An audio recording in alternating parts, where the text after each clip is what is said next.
One.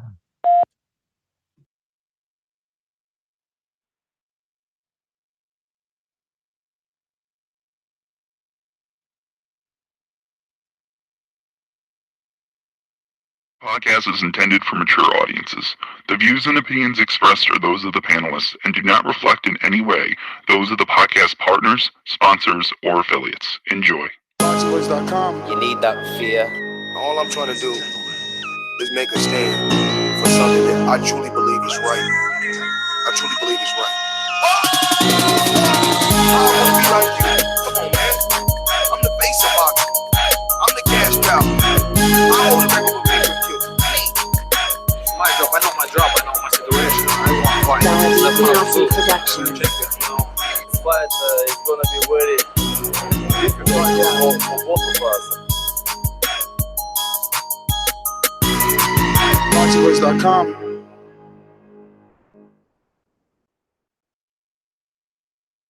For them to come into our city and talk all the trash they've been talking. Take your city, that's what I'm gonna do. I'm gonna take you. Quiet, man. You want me to bring you your chicken? You want me to bring you some water? Your fat ass? All right. You ain't gotta fight me, dog. You gotta fight him. You guys do barking, you guys don't do no biting. You lucky you got You're in gonna that. get your ass beat. All those belts you had don't matter because Saturday your ass gonna lose, boy. Your ass gonna lose on Saturday, so I mean. I heard that plenty of times, brother.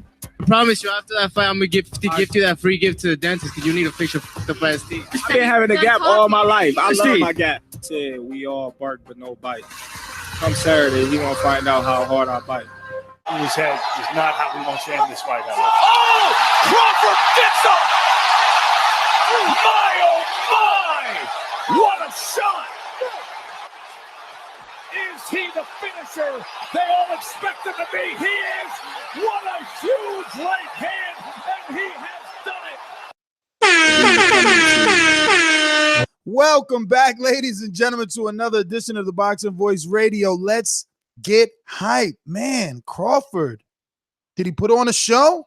Did he leave you excited? Does he have you salivating at other welterweight fights? Did he put you to sleep? Did he bore you? Were you anxious? Did you expect more? Were you relieved that 12th round did come? Did we get a stoppage? Did someone did go down? I don't know. Just some questions I want to know. I want answers to.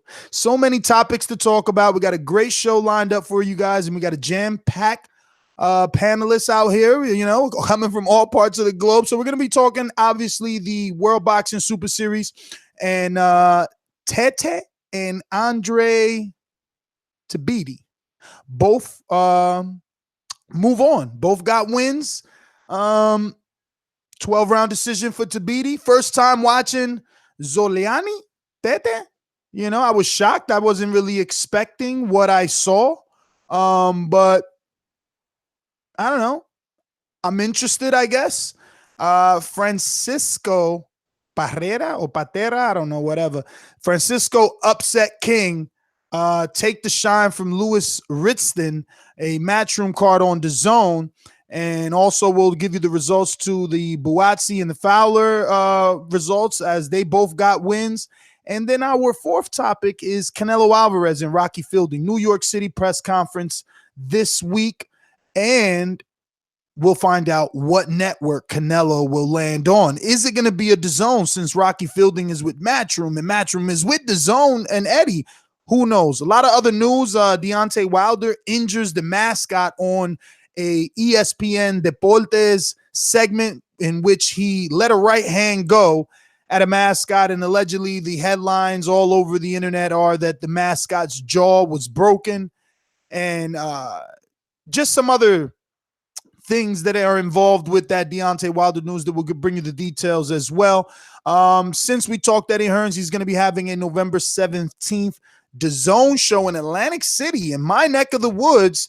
And it's also tied to two big title fights and a fight announcement. A major announcement is what he's talking or saying. So there's obviously a bunch of other news and notes that we'll get to, but we have a bunch of hosts that we need to introduce and plenty of boxing talk to talk about, plenty of results, some good boxing overall this weekend. and I'm excited to be here. If you're excited as me, don't forget to hit that thumbs up button on the way in. It just makes it a lot simpler for you. You can end up forgetting, and this way we get as much visibility as possible because it does help with that. But let me go out to my co-host in the UK, since it's awfully late, to get this thing started. And the main thing we cannot forget is I am the unified heavyweight champion of the world. Dillian Whyte, Dereck Chisora, Big Baby Miller, Joe Joyce. You can all have me, Dominic Brazil, whoever else is in America too. All I'm in. Boxingwiz.com. Welcome back, everybody. Yeah, I'm back. I know Bayside Boxing and Kaz, they all thought I was, I'd been fired, and I wasn't making it, but I was just fast asleep last week. But I'm back. Don't worry about it. I'm here. But yeah, Crawford, Benavidez, you want to talk that shit? You get your ass knocked down. Big uppercut. Enjoyed that. Is he pound for pound number one? Why didn't he mention anybody's name afterwards? We'll talk about that. But yeah, plenty more stuff. Yeah, so I know you all want to get to that Ritson stuff and say, boy, your hype job failed. But it's all good. Bring it on.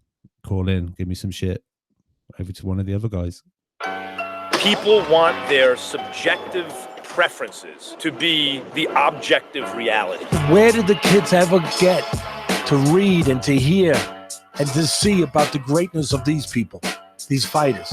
It's like the Yankees, for example, in baseball, very good at trading on their past. The Celtics do it in basketball very well, and that's something boxing, because boxing has the richest history of all. It's something we should really be trading on, I think. Boxingwiz.com.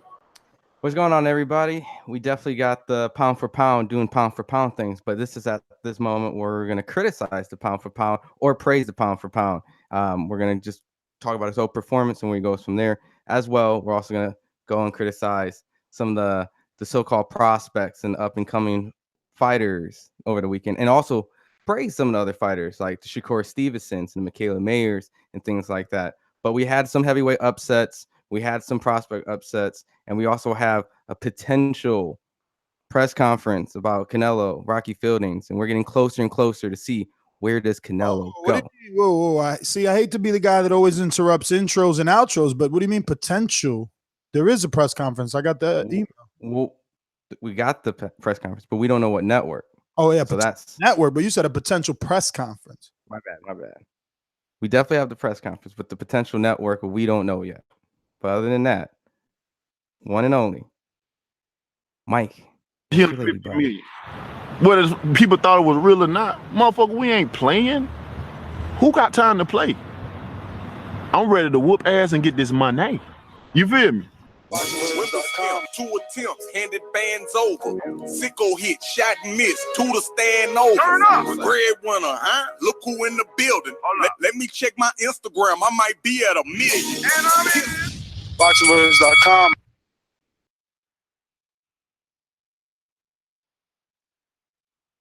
You're muted, sir.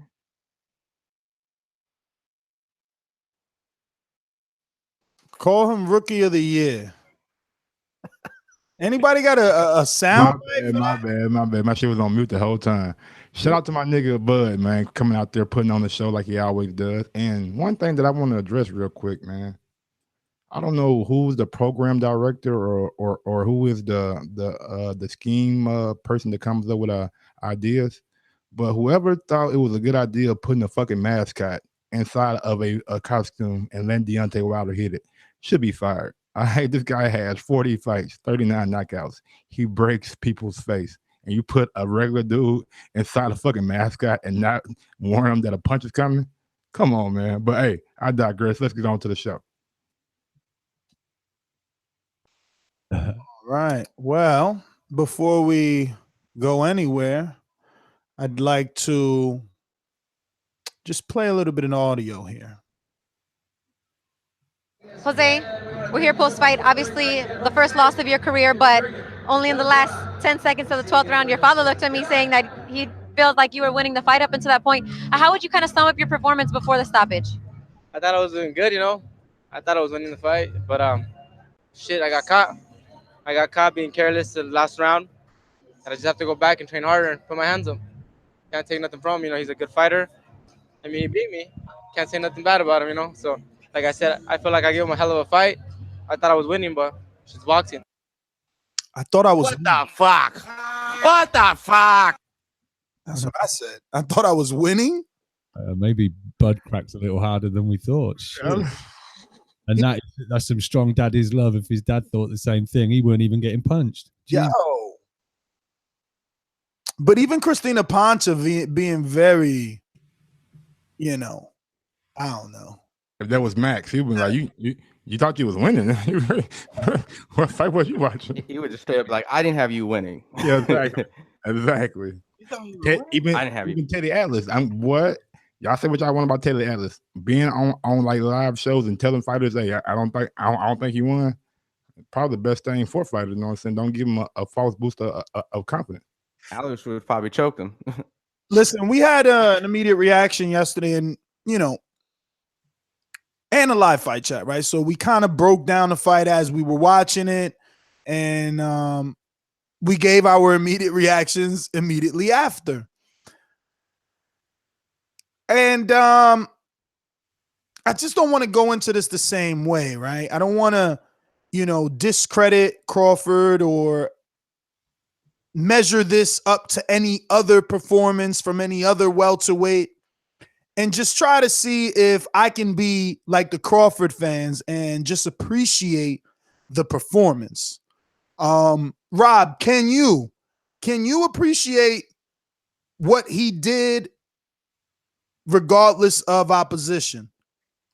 Yeah, for sure. I don't think there's any doubt that Bud's a good boxer. You know, I think he looked impressive. For me, you know, I was expecting him to do it a little quicker than that, but obviously Benavidez showed that he's not a slouch. He wasn't just there to get knocked over, you know. And yeah, I appreciated what I saw. It just, you know, it's now just put that seed of doubt into people's heads that when Bud maybe fights one of the other like elite guys or something, like, oh well, you know, he's gone 12 round knockout of Benavidez, you know, what's he going to do in there with a Spence, or what's he going to do there with a Danny or a Sean or whatever, you know. It's just raised some question marks for people, even though like the uppercut was great, you know. It's just, I think people expected it to come sooner, you know. Well, I mean, if I do a little history digging, you know, we can say all this stuff about Terrance Crawford not being able to take people out at that elite weight class that he's in. But, you know, Pernell Whitaker was the guy who ended his career with a total only 17 knockouts. And he started at lightweight, and he moved up to, you know, at that point, arguably, well, I, in my opinion, thought beat Julio Cesar Chavez Sr. And then going into the Oscar De La Hoya fight, I thought that he outperformed him too. So it wasn't until he fought Felix Trinidad, Pernell Whitaker had, I think, like the fourth longest reigning welterweight title defenses, of total of 8. So this is a guy who moved up in weight class, didn't have the punching power, and used his footwork, and he became one of the best welterweights that I got to see in the last like 30, 40 years that was documented out. So let me go back down real quick. Crawford got 2 fights at welterweight, right? Yes, Anybody? Hearn and Benavidez. How many knockouts do they have? 2 knockouts. He's on a 5 knockout streak. So what you're saying is his power is kind of translating to the later, I mean, to the 147 division. I mean, since you're trying to come at it that way as this like, oh, Crawford got power type of guy, well, no, that's the argument, right? Jeff Hearn is a guy that came out of nowhere that nobody knows. So that knockout is like, how durable is Jeff Hearn, right? We don't really have Pacquiao knock out Jeff Hearn. Excuse me? Could Manny Pacquiao knock out Jeff Hearn? No, not with all the headbutts and blood. No, but he caught him clean right there. That 9th or 10th round that Manny Pacquiao put it on him, right? I mean, that round was arguable to be stopped at that point. Thank you. But the argument still remains: Benavidez and Hearn are not Sean Porter. They're not even Devin Alexander. Can we get him a chance to get? They're not even Malignaggi. Okay, they not. They not. They not. Malignaggi is a multiple division world champion, not vacant titleist, None of that shit. His last belt, he went to fucking Europe with those 5 knockouts and beat Sinchenko before Kell Brook. And got stopped by Sam Eglinton his last fight. As a fucking retired fighter, get your ass out of here. 147. That's the problem. See, how you gonna tear him down, but try to prop up Benavidez? I'm not tearing him down, though, bro. You brought him up. You brought up him getting knocked out by Sam Eglinton or whoever you just said. Yeah, because you brought him up first. I'm just saying he moved up and got beat by a guy named Sam. Tell Benavidez and Hearn to do what Malignaggi did, or do what Devin Alexander did, who's also a double, 2 division world champion. Do what Sean Porter did. The point that I was making. Thurman did.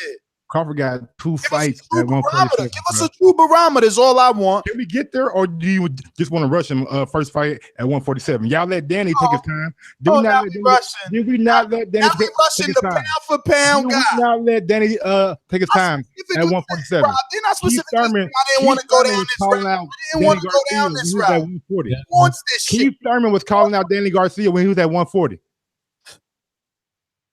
I ain't seen not one of them niggas call out Terrance Crawford besides Earl, maybe. Not really, but maybe.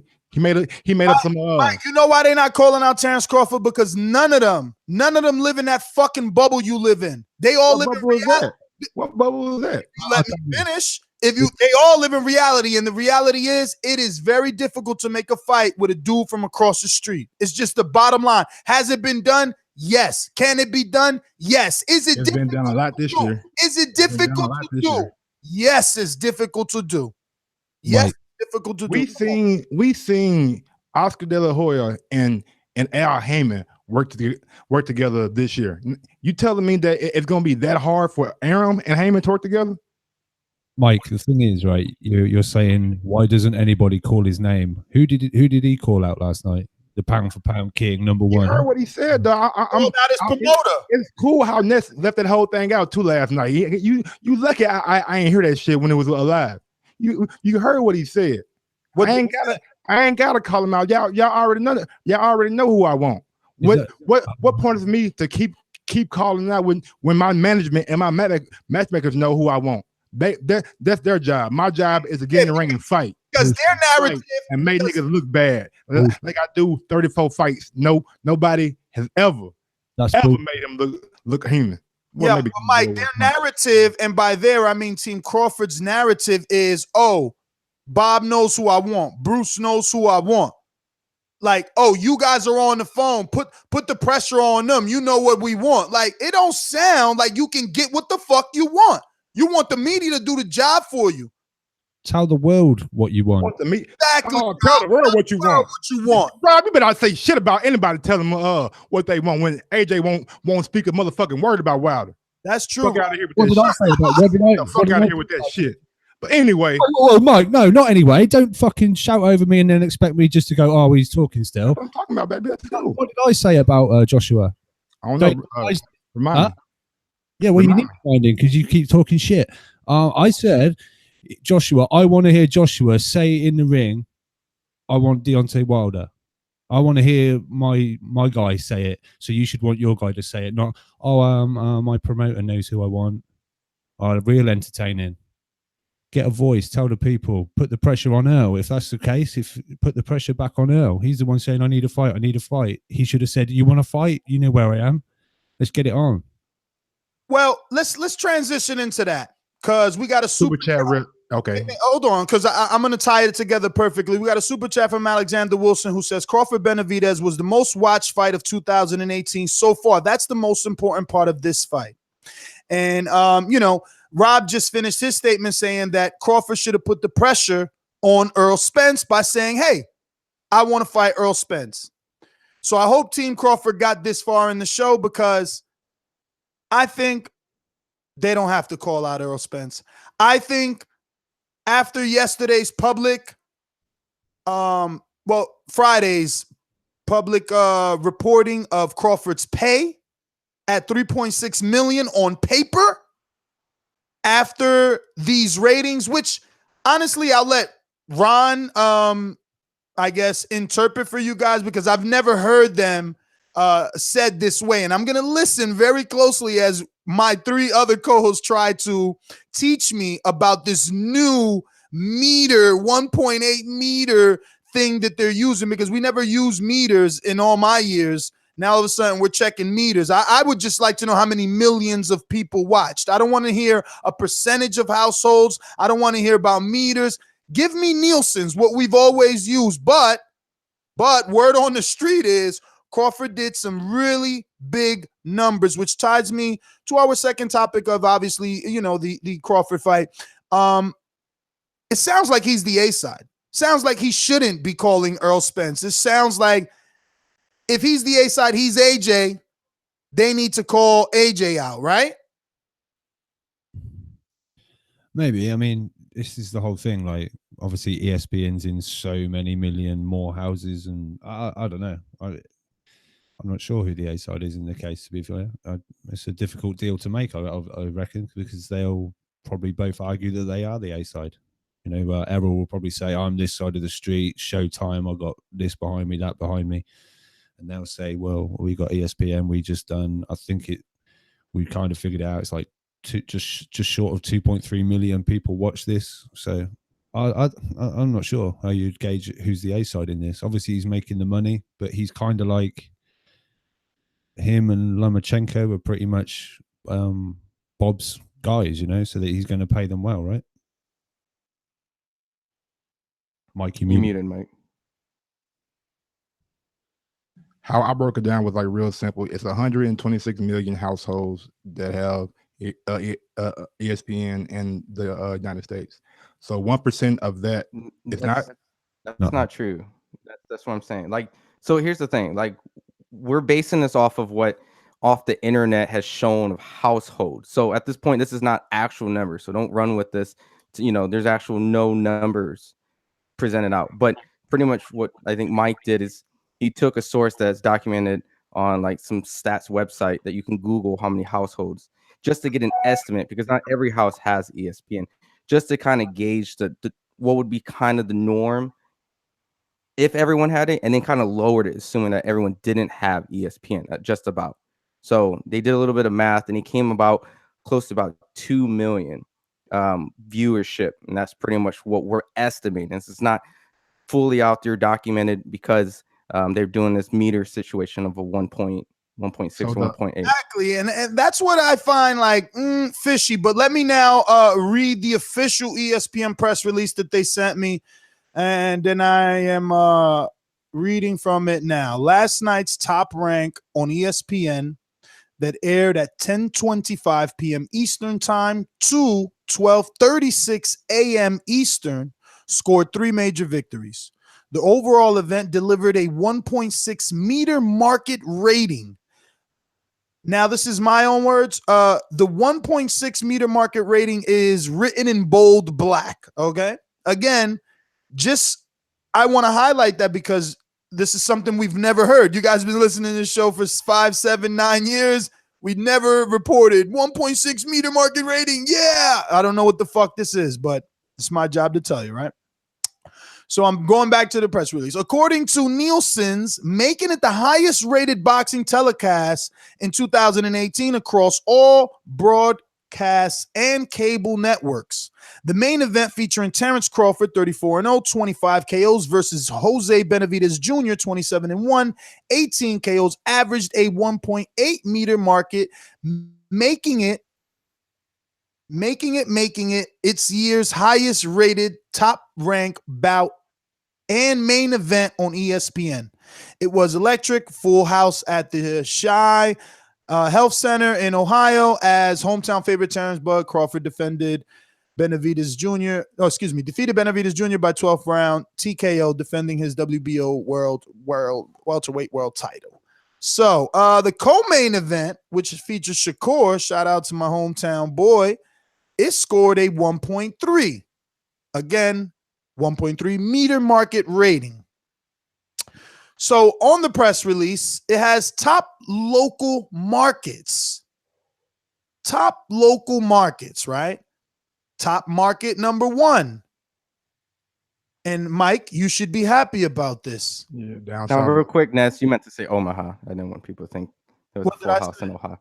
You said Ohio. Oh, excuse me. Yeah, well, you guys, I told you, I read shit that ain't even on the paper sometimes. So the number 1 ranked market is Birmingham.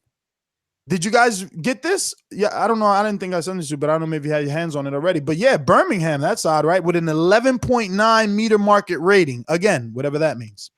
Number 2 is Norfolk with a 5.5, New Orleans with a 4.5, Memphis with a 3.6, and Kansas City 3.3. Are those all like considered South? Not Kansas City, right? Kansas City's Midwest? Kind of Midwest, Missouri. And Birmingham, right? Birmingham is not considered South, right? Or it is? Birmingham, Alabama, bro. Yeah, it's definitely South. I think the whole thing about like going like towards the middle of the map when I drive to Birmingham. When I go to Florida, I always feel like I'm going down. Even when one time I went from Thurman's to Birmingham, and it still felt like it was like a 10-hour fucking drive, bro. It was still super duper far. Well, here's the thing you have to consider when you pull those metrics. There was a lot of college football games, especially like the Alabama game. So that's why I think Alabama was number 1, because it followed the Alabama football game that was on. Yeah, it's great. It's great marketing, just like how they did Errol Spence after the Olympic game. He had a great response. A lot of people tuned in because they were able to promote it around a high viewership.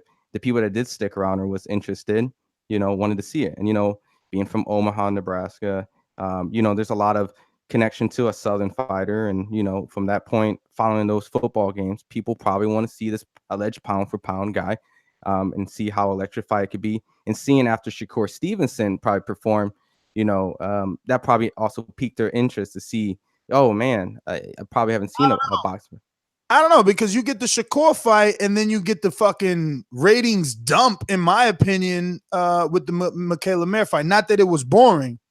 Michaela wasn't even on TV. Michaela was on ESPN. Twice.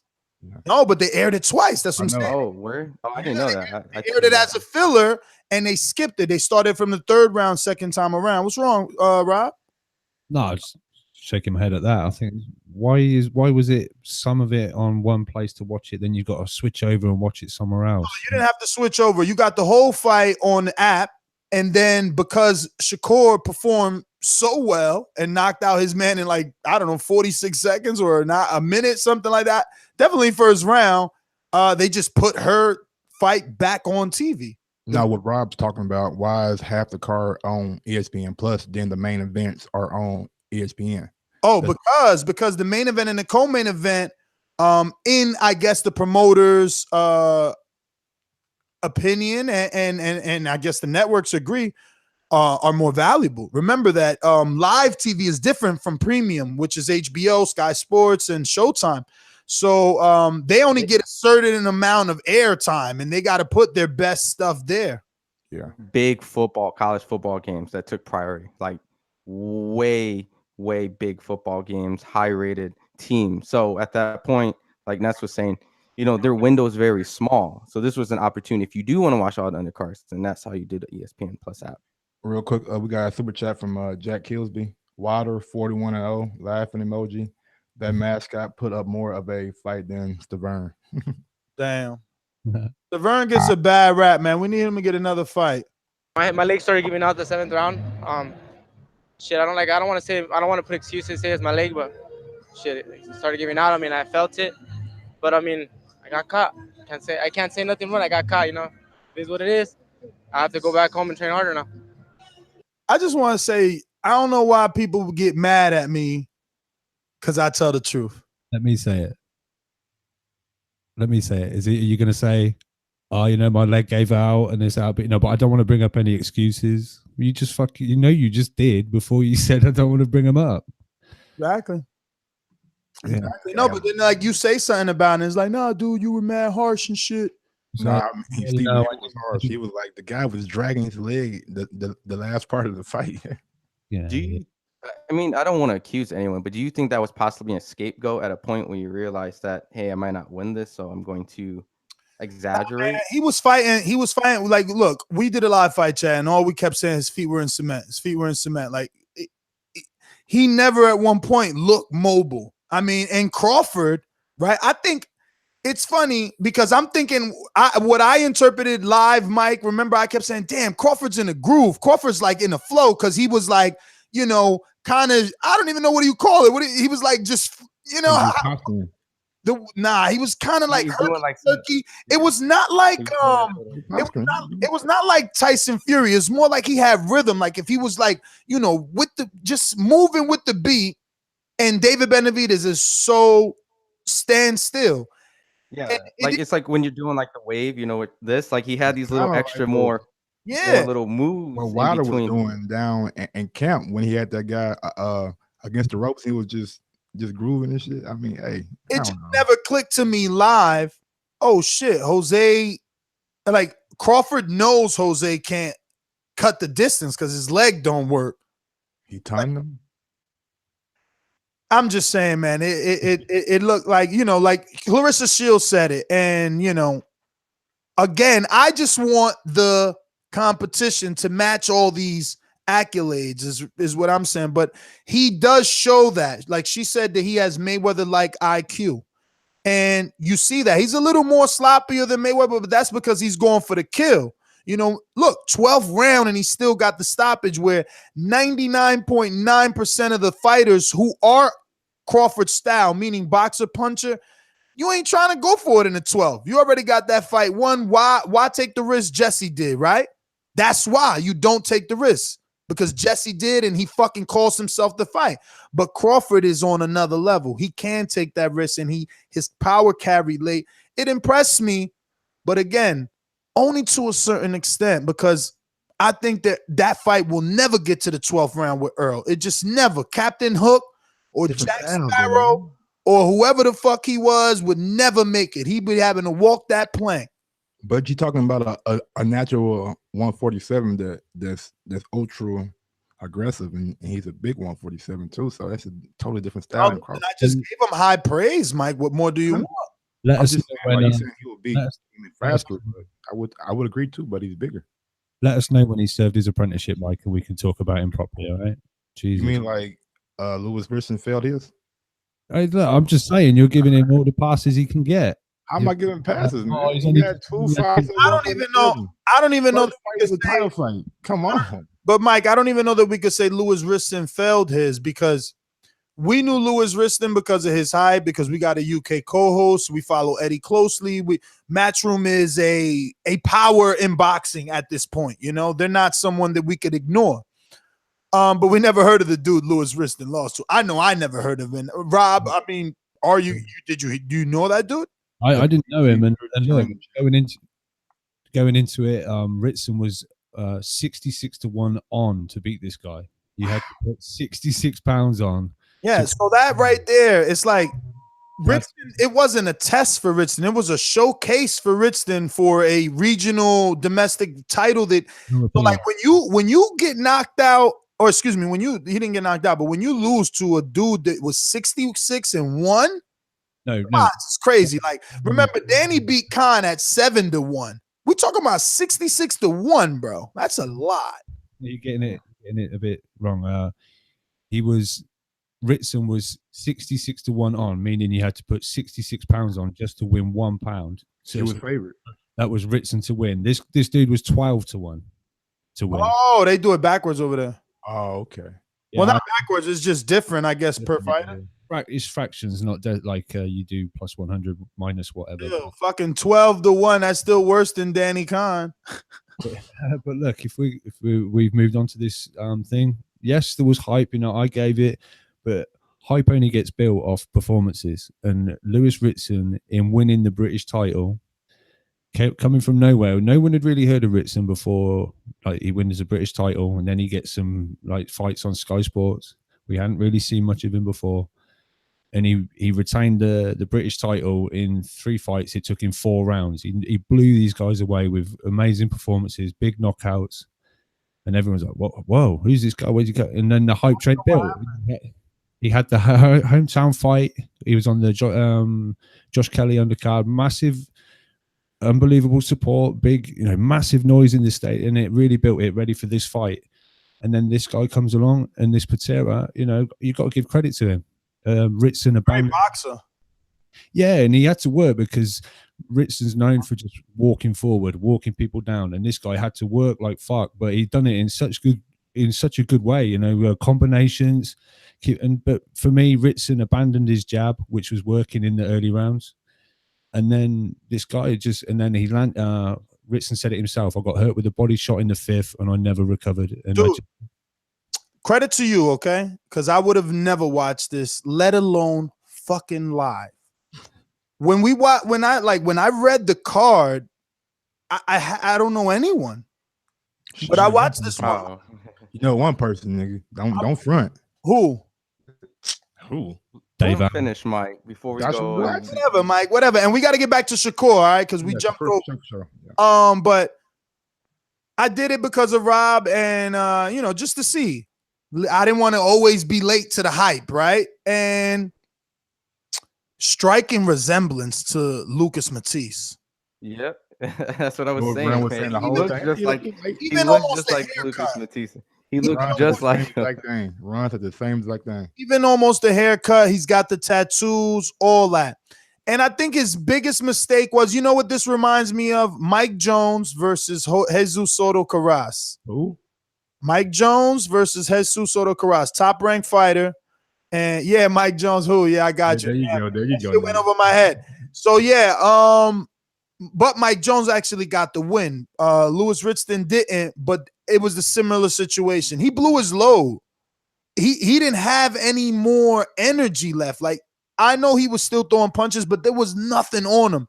This dude Patera was beautiful when it came to that body. Like, I could not believe the amount of left hooks he could throw with one fucking punch. It was just like, dang, dang, dang, like, yo, he would throw like 3 at a time. And he was very consistent with his attack.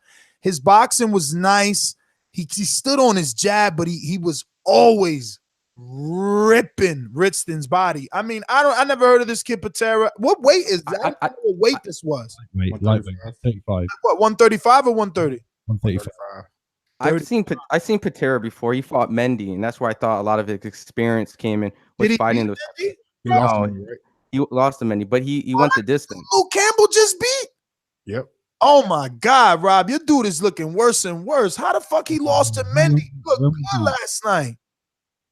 Oh my God. But I think a lot of his experience came from fighting a guy named Mendy. So when he fought a guy, Louis Ritson, who was not as experienced, or he's coming up, you know, this was a fight which it was a little hype job, but I thought the opponent was a good opponent to actually gauge where Louis Ritson is, and you can see he fell short. And Rob ain't gonna say it, so I'm gonna say it for him. I think Louis Ritson sucked himself down to 135. I don't think that's the proper weight for him. I feel like at 140 he might have a little bit more endurance and a little bit more stamina. Possibly. I mean, he's had to strip naked in his last 2 fights to make the weight, but I didn't want to come in and say, oh, he was bad. I know. So I said it for you the last time, and he blew the guy away. But yeah, maybe this was just a touch too soon. I mean, people don't maybe not know the story with Ritson, but at one point he was going to knock boxing completely on the head, and he applied for a job packing bleach into boxes because he wasn't making money.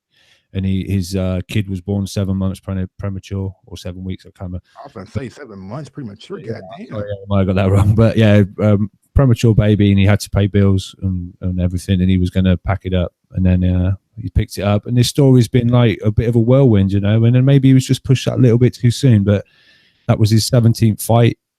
You know, he's headlining in his a big arena on his own, on a Sky Sports card. A lot of pressure on his shoulders. And like I say, this Patera was a lot better than the bookies thought, that I thought. A lot of people thought. People thought he was coming and was going to be a bit of a test for Ritson, but eventually he would get to him. But it just wasn't to be, you know. And like Nez said, he ripped him to the body, and he just was too active, bro. As the he was looking for single shots and stuff. And yeah, man. And anybody who's looking for singles and the other guys doing combos it's not gonna end well. No, I mean at some point, he's got to tire out. Surely he's just his tank was beautiful. I mean, you know what though? Fucking Crawford's tank. Yeah. Crawford, he never took not one round did he ever take off. That was crazy. Yeah. Crawford has like a stamina of like old school fighters. But again, it's the competition, right? I mean, you don't need to take a round off if you ain't feeling that pressure, man. You ain't got that in you. But let's jump back to that Crawford real card. quick. Let's touch this real quick, man. Did you watch Joshua Hold on. Let's go. Let's finish the ESPN card first, Mike. Mike, we'll come back to it. We got to go through that whole card too. Well, no, he's asking me a personal question. I did not. Okay. I did not. But I'm sure they did, and you know, I had an issue with DAZN. First time I had an issue. It's not as easy to rewind a live broadcast.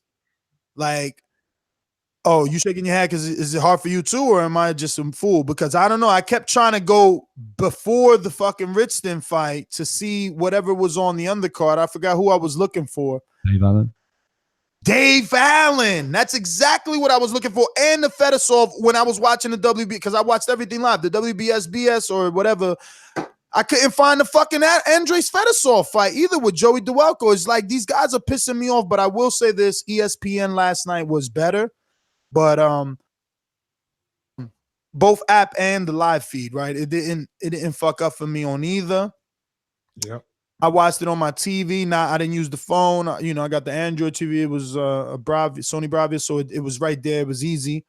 But I want to talk about the entire card. I fucking watched the entire card, bro. Like, which one? ESPN, bro. Oh yeah, okay. Yeah. I watched that whole card, bro. I mean, I would have did the whole DAZN, but it's just like it was too many names I didn't know. Like, how the fuck do you keep an American audience with dudes I never heard of in my goddamn life? The only reason, again, I watch Ritson is because of Rob. It's like, respect to my co-host. Let me see if he keeps saying this guy's a good. Let me see. Same way we all watch the Coley because of you, right? I haven't gotten around to Buatsi yet. Don't shoot me. I'm also still doing this 30-day challenge. My shoulders are killing me. I barely got a prospect, you know what I'm saying? A proper prospect that put on a goddamn hellified performance on Terrance Crawford on the card. Well, the co-main event. I'm just saying. It was, but let's get to him later because he was like explosive and he was on the main card. Let's start with the ESPN Plus. Keyshawn Williams. I don't know if you guys got around to that. It was a fighter that was trained by, I believe, if I'm connecting these two fights again, I watched it live, and now I'm looking at a schedule. They don't have faces there, just going off the name. But I believe Keyshawn Williams was trained by Barry Hunter and Boogs, the famous pad man, were there in his corner. I wasn't all that impressed though. They were talking like goods. I didn't see him. Anybody watch this one? Nope. Can't say that I did. I watched a little bit. I know he won a unanimous decision. Okay. Jose Venezuela, I also watched that one. Young kid, Spanish. He was taking on Hugo Rodriguez. Venezuela, I think, is on someone's.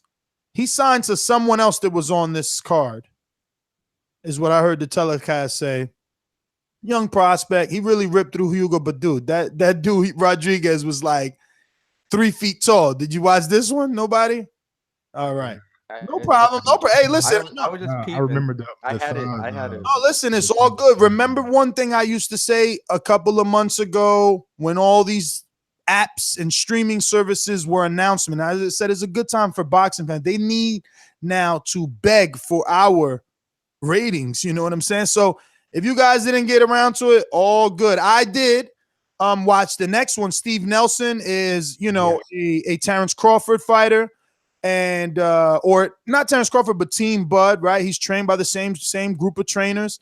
He's a light heavyweight, and his fucking girlfriend is Raquel Miller. Raquel Miller. Man, I thought they were married. Pretty beast. Oh, really? Really? They married? Well, even worse. Not mean worse for him. Not worse for him. Great for him. Worse for all the other men out there. She's taking like a mojo. But yeah, he comes in. Look, I'm gonna, whatever. He comes in with a lot of mask, and he puts on a show before the show, which is cool. He believes in himself, but he's pretty old. And he's still kind of in that prospect stage. I heard the telecast saying that we're going to, maybe fast track him for the end of 2019. And he's solid. He definitely got power. But like Crawford, I got a little anxious. Like, this dude, Oscar Rojas, he really looked like he could have been someone's landlord, super, the super in the building. Definitely not a lifeguard, not a fireman, not a policeman, not a boxer. Well, this is someone they had Bransky fight in the past. Oh, common opponent, Oscar Rojas or Rioas or whatever, because it's not Rojas. I remember seeing him fight Shabransky. You watched him fight Shabransky? And let's just be clear, Shabransky never, the reason his name is because he was signed to Golden Boy, but what legitimate win does Shabransky has? All he has is legitimate losses to names that are bigger than his. Barrera, Kovalev, like, Alvarez. No, Beretta. I don't think Shabransky really beat anybody, right? No, not really. He was just signed to Golden Boy, so we know him. Like Ritson is signed to Matchroom, so we know him. But all right, so whatever. Michaela Mayer, I'm gonna definitely. I paid a close eye to this one. Shout out to Naja, personal shout out, because we got our female listeners out there that have been asking, are we going to review more female fights? And we could only review what they put on TV. Shout out again to these streaming services. So I got to see Michaela Mayer. Now she looks like the goods. Right away, I text the group chat, hey, could her and Katie get at it? And not right now, but it seems like you guys said later, right? Somebody's got to move up or move down to make it happen.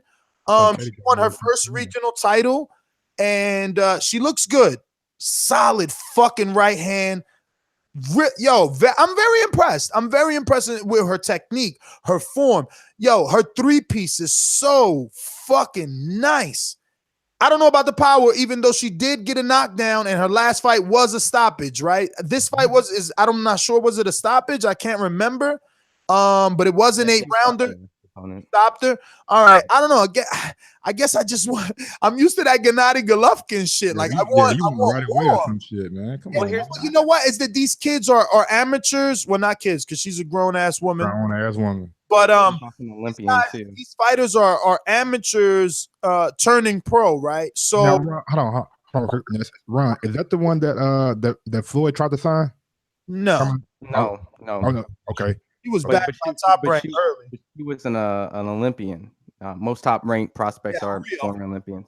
Gotcha. She was a real Olympian. What's great about her story, and again, shout out to ESPN, these streaming services. Rob, I know you were asleep, but they gave us a lot of backstory, and we got to find out that she started her career at 17. She really didn't have any goals in life and was just like doing nothing, and joined the gym and fucking went to the 2016 Olympics. That's amazing, bro. So that's pretty cool. And again, very good fighting style. I can see her going places, especially she's signed a top rank. They're gonna promote her properly. The problem with women's boxing is the opponents. If we're having issues with Benavidez and Crawford, and that not being, something that we are salivating over, how are we ever going to be excited for Michaela Mayer versus who? Like, who? That's why the first name I said was, could she fight Katie Taylor? You know what I mean? I feel like a casual in that women's division.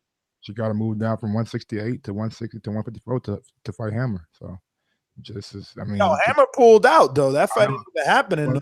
What I'm saying is, in order for her to fight Hammer, because she was at 168, she had to drop down 2 divisions to even get a chance at Hammer, because the opponents are like so scared. A lot of big jumps, they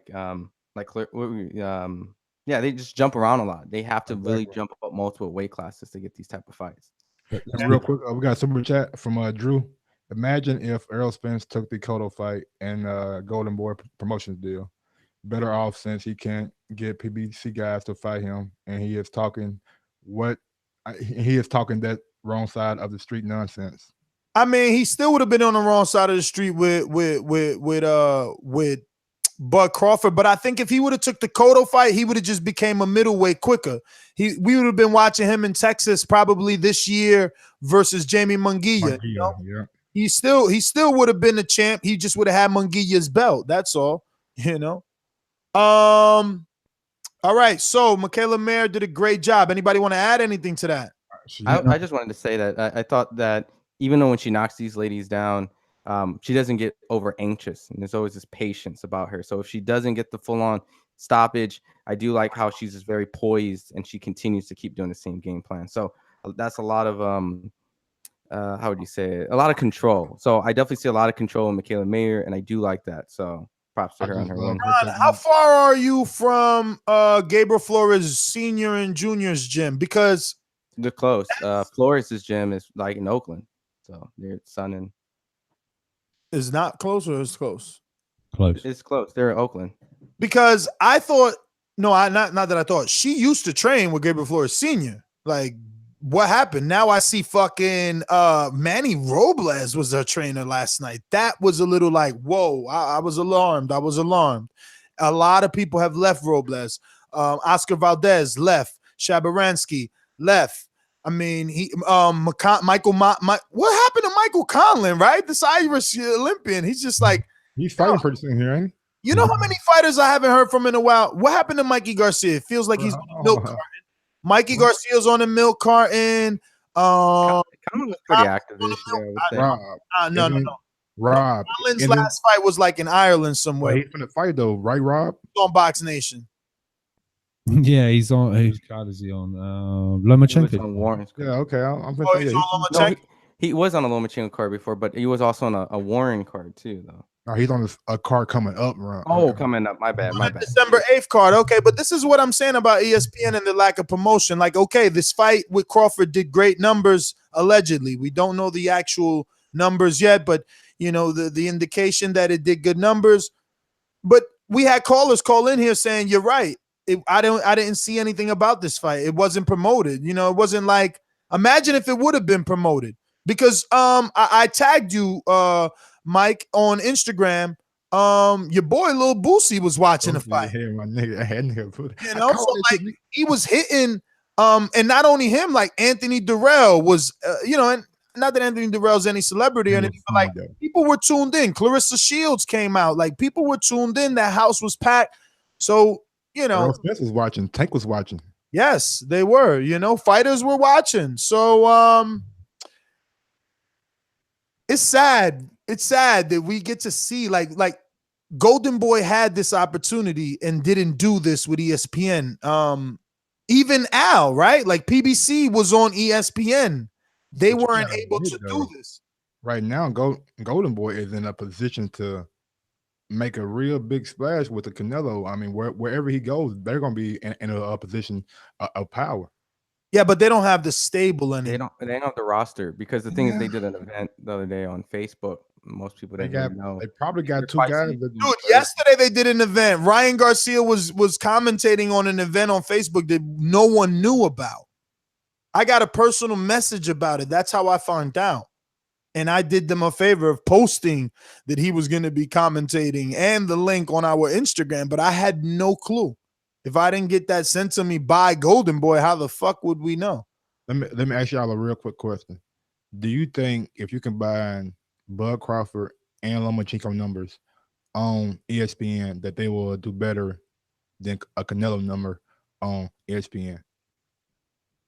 Combine them? Yeah. Just put Bud and Lomachenko together on the same card. You're saying? No. I'm saying hypothetically. I'm saying if you took Canelo, if you took Lomachenko's ratings and then Crawford's ratings, their viewership, and put them together, would that beat Canelo's? So his single attraction, right? Yeah. On ESPN. I don't know, man. There's always dance partner. I don't know, but what's the point? Where are you going with it? I'm saying the stable wise, like once you get down to it, it's just stars push the stable. He's saying Canelo's possibly big enough to that he can push the whole stable. Canelo can't fight 12 times a year. You gotta fight 12 times a year. 12 months in a year. If you bring in fucking 40 or 50 million to a network each event you do, then you can combine all the fucking top ranked stable, and they probably not doing that. All right, but Mike, what about the months that Canelo doesn't fight? What are That's for the fans though, and they got top rank. What I'm saying, but you gotta think the top rank has multiple people. So like Crawford and Lomachenko can fight 2-3 times. That's 6 times versus Canelo fighting 1, 2, maybe 3. I feel like a business like ESPN would rather make more money with Canelo than put on 1,000 shows with top rank and not equal Canelo's money. Well, the argument with that anyway is that people like Espinoza is saying ESPN doesn't have the, what was the words that he used? Anyone see those tweets? And I'm gonna paraphrase because I don't know the exact text, but he said like Showtime is proven in pay-per-view.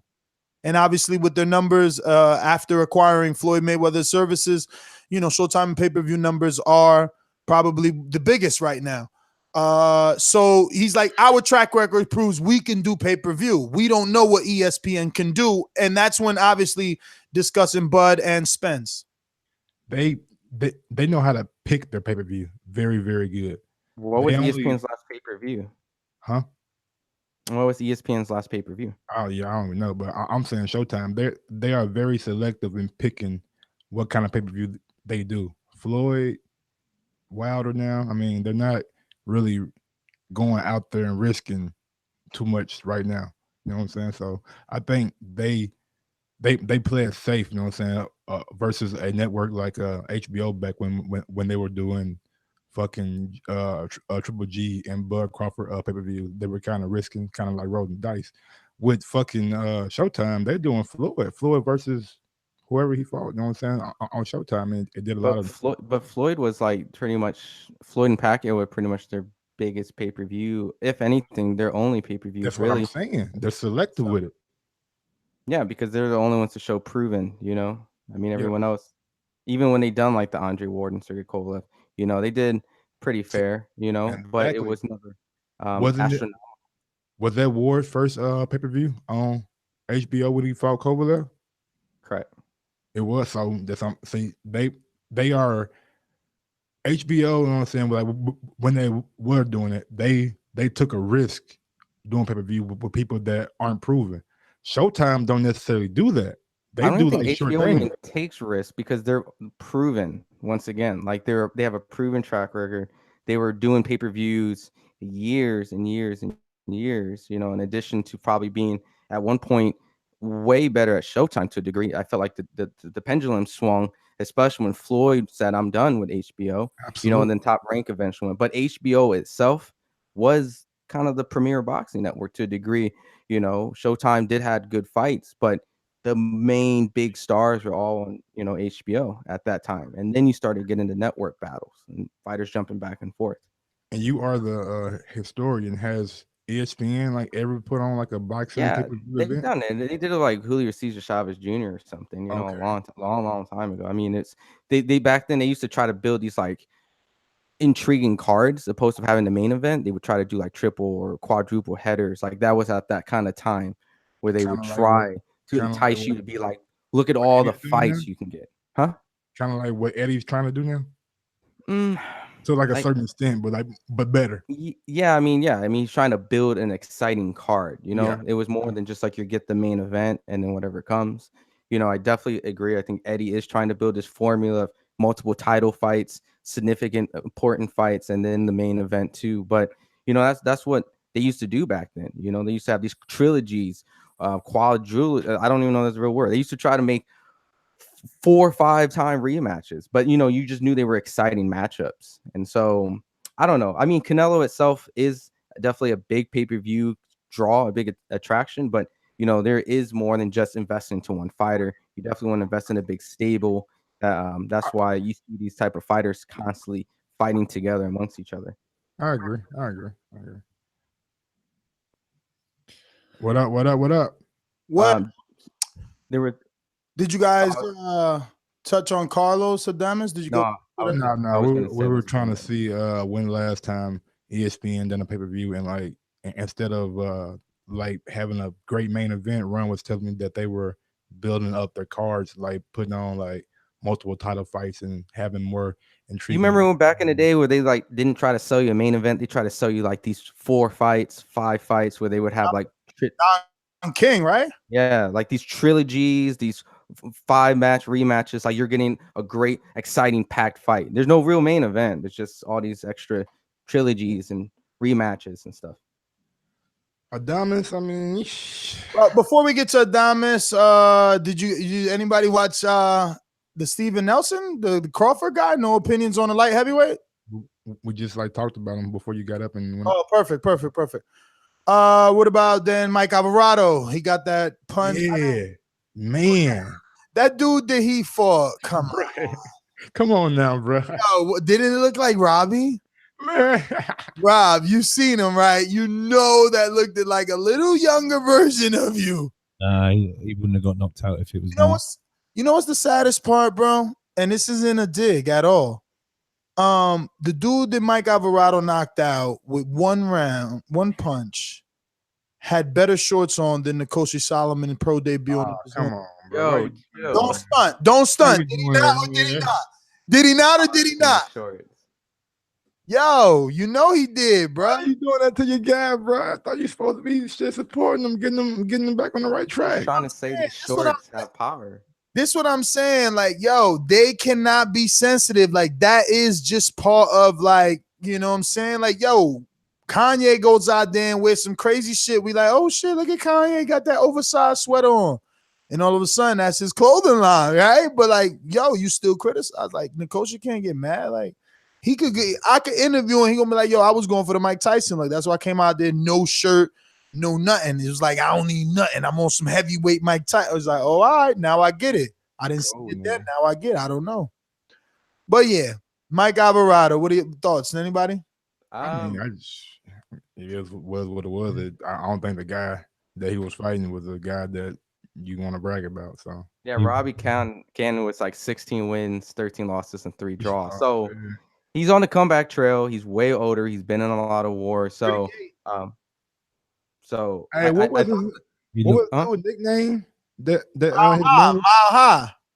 No, I'm talking about the guy he was fighting. Oh, Pea Shooter. Yeah, Pea Shooter. You know he ain't got no punch. His name Pea Shooter. You hear me? That's what I was thinking at the house. That name Pea Shooter, bro. You ain't got no pop. Man, yo, so look, you know, I let y'all all go because I wanted to set y'all up with that trap. So y'all heard the announcers, right? Rob trying to get him a big fight. Yeah, and what division? 140. Come on, bro. Don't do this shit, man. No, 147. Right here. Now he actually said 140. He said he was going to go back down. He changed his whole, my bad. Yeah, he changed his whole team, and he's going back down. He's at 140. He's going to fight at 140. So I don't know what title shot they got. Do they have any 40-pound? They got the Hooker and a Saucedo winner probably. Oh, okay. Well, not winner. If Saucedo win, then okay. But yeah, because Hooker signed to a 2-fight deal with Eddie, right? Something like that. He definitely a DAZN.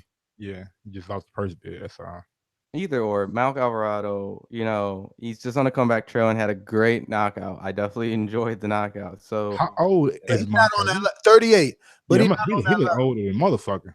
He is not. Yeah, he do. Yeah, I mean, look, born again Christian. They said, you know, because you know he was heavy on some shit. He was always on some shit. So, you know what I mean? And I mean, not performance enhancement, but like weed and other drugs. He was busted for. Around weed, man. They need to quit that shit. Yeah, but he's a fighter, right? Like that's not UFC. Them niggas can get high as they want to get. UFC fighters can get high? Yeah. Oh, I ain't know. I thought they just kept banning that one dude, but we ain't gonna talk about that. So anyway, Carlos Adames was pretty big, and this was a mentioned opponent for Terrance Crawford, but he's a 54-pounder. This is his first fight at 54. He did tell Bob he could still make 47, but on the telecast, there was no mention of 47. So let's just assess his performance, and then I guess we will decide, you know, what do we see next, since it's like 2 divisions, right? Yeah, I mean, he's on a 6-winning streak. You know, he's performing well against people who don't have the best record. I mean, a lot of them, like I said, Robbie Cannon had a record of 16-13, and you know he's slowly moving down in weight, and so he's just trying to get acclimated, not get these super tough fights. They're trying to get maybe one last payday, and he got the knockout. You know, so that's what the fans essentially wanted to see from him. You know, and so maybe he's just a name. And he's trained by Joel Diaz. It's very expensive for me to fly into Palm Springs. They put the guy with a dude named Pea Shooter. No. You guys got the wrong fight, man. We passed Alvarado. Oh, okay, my bad. Alvarez now. Okay. Okay. All right. So I thought we were still talking about. Me too, man. They put the guy pea shooter shit. And we've been said Alvarado was getting a title shot. They look on Carlos Adams. 40, and then I clearly stated I said Adames' You name. didn't say Adames, bro. I swear you didn't. Maybe you did. Crazy. I said, yo, we got to know where we could talk about what direction we go later because he's in 2 divisions, 47 and 54. Yeah, I got your back, Nez. Thanks, bro. Come on. Did you watch him, Rob? These guys fell asleep. That's what. Oh, you didn't watch him? Can't help it. Man, Rob, man. Man, shut that soft ass shit up, man. Rob, that's messed up because this guy might be a Terrance Crawford opponent. Would have been good to get an early look. Yeah, I just haven't been able to find. Well, I haven't looked. Or Josh Kelly. This guy could probably fight Josh Kelly. Wait, you guys can't get ESPN over there? No. Damn. So Box Nation gave ESPN their stuff, but they don't. It doesn't go backwards. Nation picked up like the main event. Oh, we had Crawford and I think Shakur Stevenson, but I don't know. I didn't see what else we had on the telecast here, but you know, just like you. That must looks big. Too big. He looks. I mean, he competes at like super welterweight, you know? Yeah, I mean, I don't know. That's the thing. Like, does anybody think he could get back down? No. If we do, he weighed like 154 or 155, actually, I think, at this fight. It's a big money fight, but obviously Bob is mentioning his name with Crawford for a reason. There'll be a guy that'll kind of project maybe a similarity to a Errol Spence fight. Get your ass out of here. Man, just send me that soundbite so I can say, man, shut that soft shit up. Fuck that. Just by being a bigger guy. Not saying no, Mike. No. Not saying skill wise.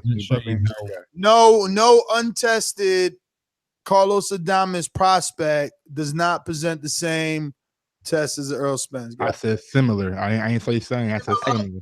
And he's at the same level as like Josh Kelly in a sense because they both shared an opponent.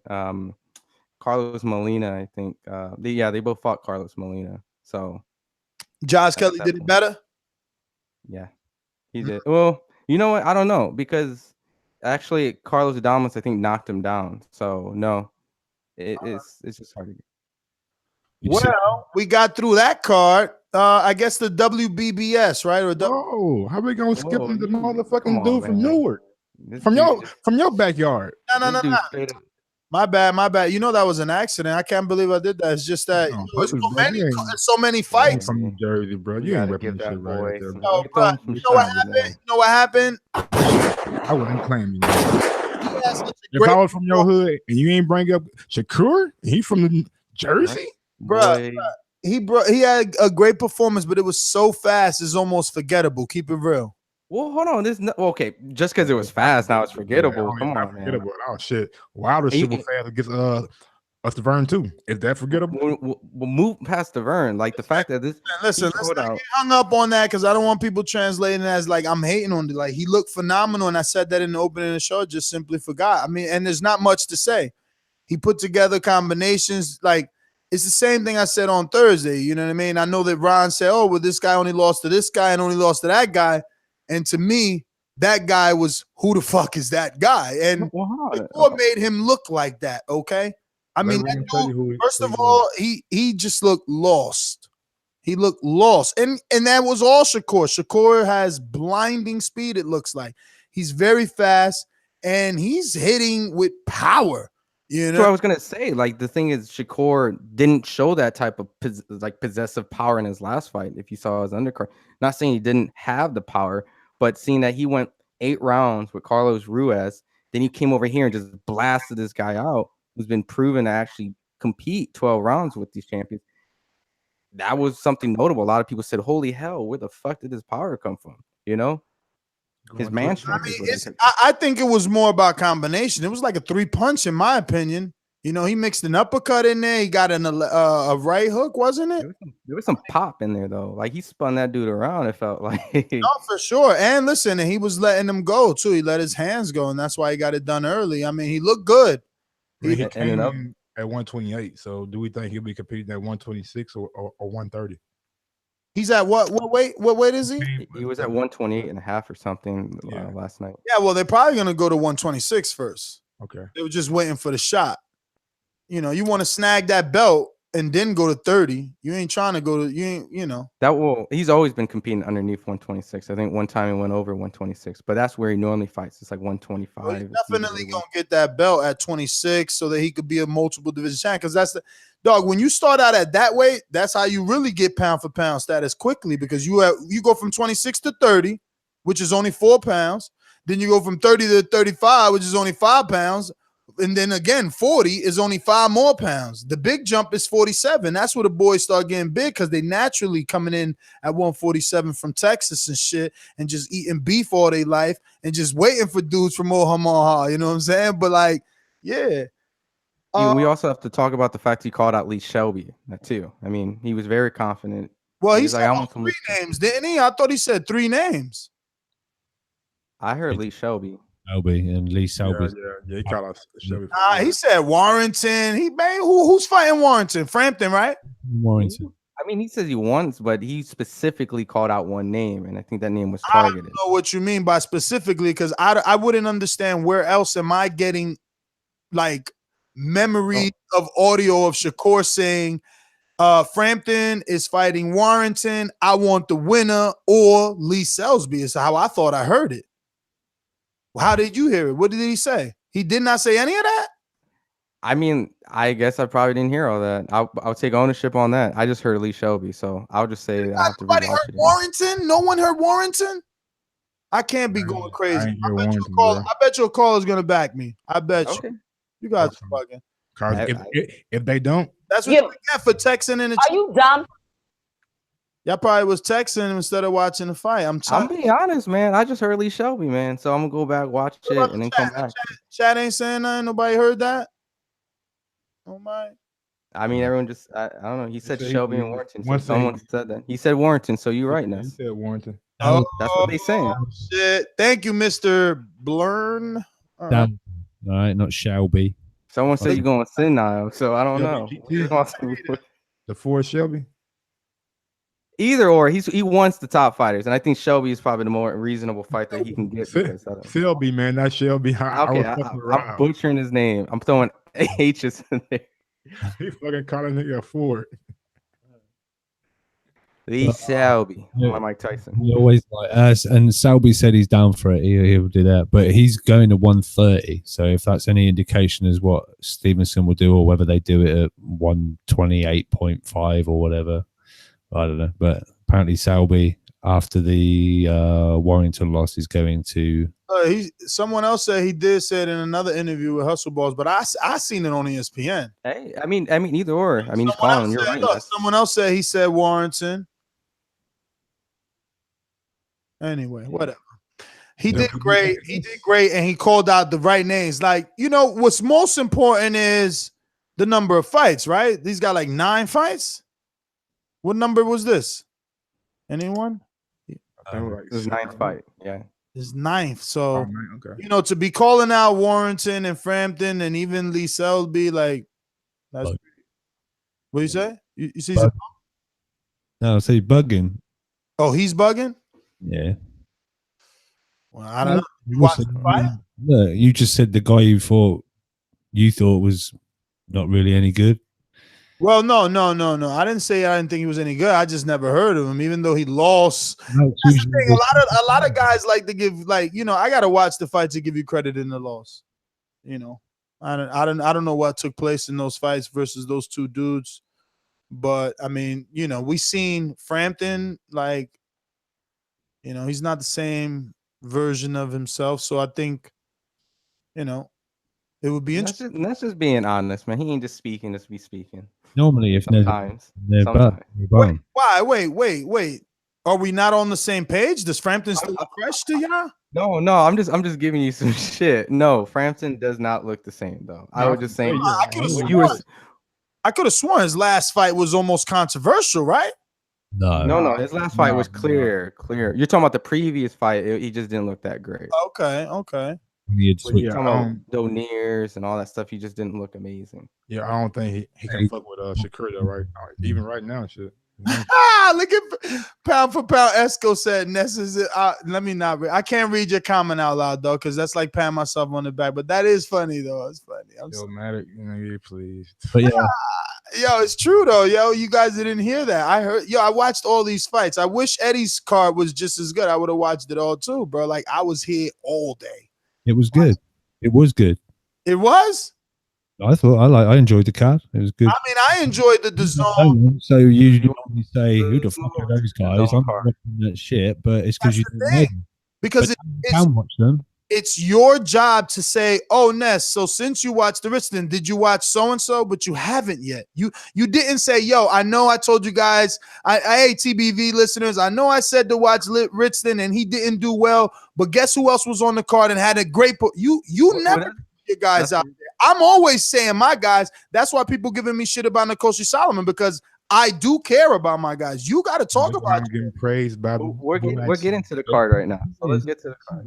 Just the thing is, as you said, when DAZN come out, oh good, I want to see the DAZN cards. You know, I don't want to have to rely on a shitty link with all these ads and click off it. I get to watch and then it was Lewis, and you keep saying Ritson, it's Ritson. But I've never seen this guy. Oh, what the fuck is this card? I'm not watching that. Fuck! I got DAZN to watch American fighters, and I didn't pay for this. But you don't even pay for it. You use someone else's login details. So let's just get real about it. I don't understand why is Rob upset, because I could say I don't want to watch it in our production chat 100 times, but I watched it live. Like, what more do you want from me? Well, to agree with what you actually say in other things. You say you want, I'm glad DAZN's are here. We get to watch the But I am glad that DAZN is there, and I picked and choose.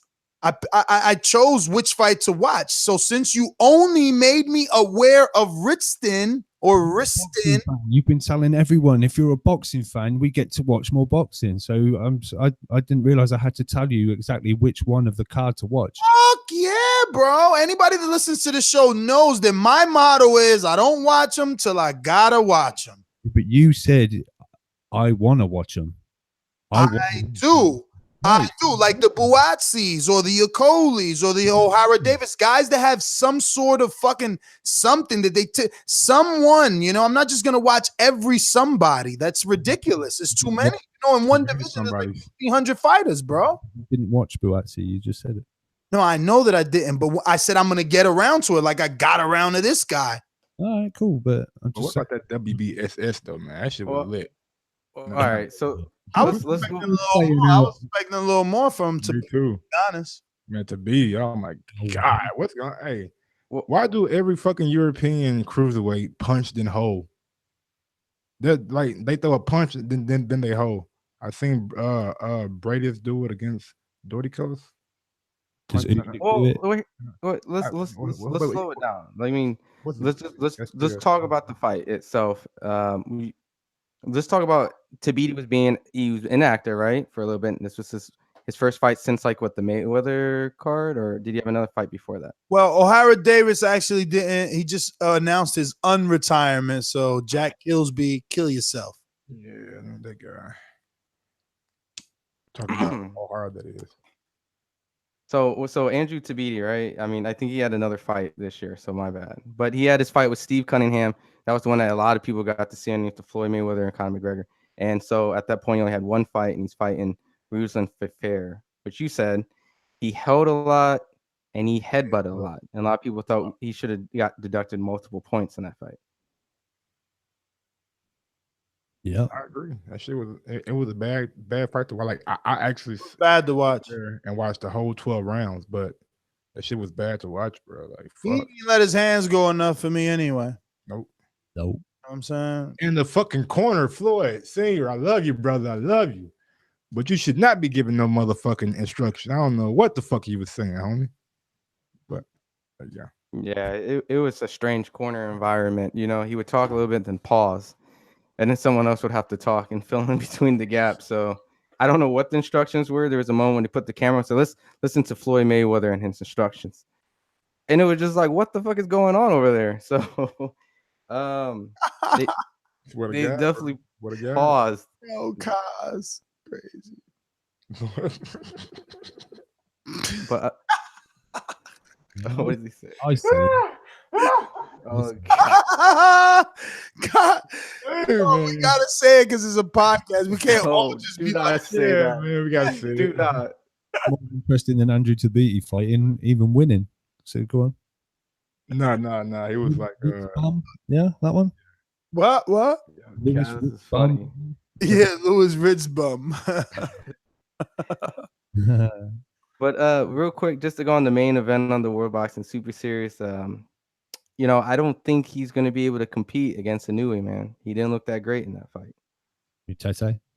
Yeah, Tete didn't look that great. I know it looked like he had a problem coming down and punching a guy smaller than him. The guy had a great amateur background, and that's why I was interested, because allegedly he was trying to do the whole Lomachenko thing, trying to rush and get titles really fast. But, you know, it was a very sloppy fight between the two. I wasn't really impressed with either one, and you know, I'm gonna have to watch Manuel Rodriguez. Inoue looked great, I and think Ryan Tete Burnett. had, in the early part of the fight, he looked not overly good, but He's had fights that look like that. He looked was on this hype early in, I believe too. I think I wouldn't say he was just blowing out the water, but he looked solid in the early going. But it just like he got bored or just content with just being there. I don't know. all I'm gonna say is the same thing I said about the other little short dude. Everybody was talking about. Oh, wait till you see him. He was on Lampley's pound for pound. Chocolatito. Yep. Man, Chocolatito ain't like. Look, man, bro. People be hyping dudes up. He looked mad regular. But people out, like the networks was pushing Chocolatito. Yeah. Like they were pushing hard. This is like no, but I'm focusing on that. He looked regular. Yeah, I mean, I'm just comparing him and the, you know, mystique of him to that of Chocolatito, because that's what they did. Like, oh, this guy, he's pound for pound, he's moving up. Oh, wait till you see him. Wait till you see him, bro. I've seen like, people see Chocolatito and say, "What are they talking about?" I don't agree. And there's a lot of people going, Inoue? Okay, yeah, I see what they're talking about. That's the complete opposite. Inoue. We're not talking. We talking. What are we talking about? Leoni Tete. What the fuck? Oh, no one said that about Tete. That's why I was confused. But he is hyped up. What do you mean? He is hyped up. A bit of hype because he got like the fastest knockout, and who's hyping Tete up, though? I mean, he went viral though. How the fuck you gonna say he ain't hype, bro? Like, yeah, people watching it because he was the biggest name on his card. What are you talking about? Yeah, but let's remember he's already lost 3 times in his career, so it's I don't know, it's a bit misplaced. A lot of this is coming off a couple of like knockouts, you know. Exactly. You know, suddenly... Isn't the big fight for him Ryan Burnett? Yep, that should be the fight that they're in the second round if Ryan wins. Yeah, right? Yeah, I think so. Well, I think Ryan's going to win, and I think Emmanuel Rodriguez is going to win. It's really just going to draw out with those 4 guys, which I think is going to be a good tournament when those 4 guys meet each other. Let's hope that it's better than the first round, right? Can we move on, or you guys got anything else on that? Because I couldn't find the Andre Fedosov Joey Duelko, which I thought it was on that undercard, but I don't think it was televised. I'm gonna finish up the Matchroom card. Go for it. On the co-main was Glenn Foot and Robbie Davis Jr. Quite a bloody affair. I don't know if people have seen the pictures of the referee. He was basically had a red shirt on by the end of it. Some nasty cuts. Yeah, that was a bloody fight. Yeah, it wasn't the greatest fight to watch, but it was scrappy. It was 12-rounder. You know, both of them went hard. And Robbie Davis Jr. At times I thought eventually the pressure of Glenfoot's going to get to him, but he boxed well in the end and sort of got a little bit more into his rhythm and picked him off. And Did he win? Yeah, Robbie Davis Jr. won. Yes, I picked him. How did Allen do? Because I couldn't find it, bro. I'm telling you. Even Allen put that boy to sleep in the first round with a body shot. Oh, really? And say, let Eddie tell it. He threw more punches than he ever threw in the last 5 fights. So what are they saying is next for Allen? Lucas Brown. Hopefully he's going to get another one in quick. That's right. I did see that. I did see, like, before this fight, that was the rumor. Did they still say a post-fight? Yeah, but I think Lucas Brown wants it early next year, so they're gonna get Dave Allen out again, maybe on the Usyk Bellew card or the Dillian Whyte looking like Chisora card, either or. So I'll be entertained to watch a Lucas Brown and David Allen fight. You know, I mean, I wasn't talking about that. I was talking about the Chisora Whyte shit. Yo, Chisora, is that new? That screenshot? Which You one? on the toilet? It's just yeah. That was when he did that. I don't know, the other day, earlier, I think. Wow. Who posted it in our chat? He's got the little monkey emoji hiding his modesty. And then he put fake sunglasses in the crown. He's out of control. But who else on the card? Anthony Fowler got another stoppage. KO. Looks like he'll maybe get a fight that he said, I've had enough of these knockovers, these Hungarians and whatever, and I want someone who's going to come and stand, because you'll see the best of me when someone comes to fight and stands there and wants to actually fight me. I've always trying to chase these guys down, and they're making me look bad. He's never been really happy with his performances. I like Anthony Fowler. You know, he was an Olympian. I know he had that scandal about, or they said you can't bet when you're an Olympian or something like that. He had an issue with that, but he was an Olympian. He's coming off these like incredible, nice knockouts. They're very fan friendly. I think that was his 8th win and 7th TKO, right? So he got the guy out really good in a devastating fashion. So I do like Anthony Fowler too. The most I know about Fowler is that he sparred Carl Froch way back when, right? Yeah. He's had some real good stuff. I've never seen him fight, and I tried to again because of you, but he was on real early. He was on the Facebook feed. So you couldn't even rewind on the DAZN to that then. Shout out to Anthony Fowler for being one of those cannabinoid users. Shout out to him. Yeah, CBD oil. He's all about that at the moment. Oh yeah, he better know that shit is only legal out there. Can't come over to the U.S. trying to get a boxing license and be using no fucking CBD oil. What? I think you can. I think there's some boxes that do actually. I was gonna say I thought I seen a couple hit the boxes, hit the vapor. Yeah, he's looks like he's gonna get a Commonwealth title shot against I forgot his name. Mickey Caparelli will go mad. We were talking about it earlier. Zafira, and not Seferi, the Albanian cruiserweight. Don't worry. Who else do we have on the card? Oh, young kid, Joey Laws. Because of some early knockouts, this local lad in Newcastle got himself on TV before the main event. It was crazy. He came in, he sold 1,000 tickets himself, local lad, real popular. He came out with like a Rey Mysterio fucking Mexican wrestling mask. I thought he was Mexican the whole time until he pulled it off. I thought he was Mexican the whole time until he pulled it off. I was like, fucking white kid. And crowd were going a little crazy. Got his moment, and oh my god, he went in. No technique, no anything. It was fucking. He just went entertaining though. Oh yeah, it was crazy. It was great. He was gunning for the knockout. He got the knockout. So, but you gotta respect that though, bro. A young kid like that got 1,000 people coming to see him fight. He just fuck up, bro. I was getting there. He had hella support in a packed out Newcastle arena, 9,000 fans. Maybe the last time he does it, who knows? This might have been his moment. And he went out, he went swinging in, and he got the stoppage in the 4th and final round, and the place went crazy. I definitely, hopefully, he works on his technique in the future, though. I understand the excitement and the fans and stuff, but like you said earlier, he came out to just swinging a little sloppy. Hopefully, he picks it up because, you know, he got it. Yeah. Has he lost yet? No, that was his. This is the thing. That was his 2nd fight. Oh, shit, he good then. No, that was his 3rd fight. Yeah, sorry. That was his 3rd fight. 1,000 tickets. Yeah, that's what I'm saying. Out of 9,000 seats. Mm-hmm. What the? Nigga. Yeah. He better not quit. He better not quit. That ain't his moment. It ain't over yet. No. And who knows what level he's going to reach? But that might be the pinnacle. Sky Sports TV before the main event. Or just before the main event or whatever, it was crazy. And there was like the local Newcastle United's leading all-time goal scorer, Alan Shearer, was in the building. You know, it was just everything was in place, and he just went out there. I got to put on a performance. I got to knock this guy out, and he just tried absolutely everything. And eventually got it. If I was yeah, and the Lewis Ritson card too. So obviously Lewis Ritson lost, but all those people came out and saw him in addition to Lewis Ritson. So they all probably are going to want to go see this kid again.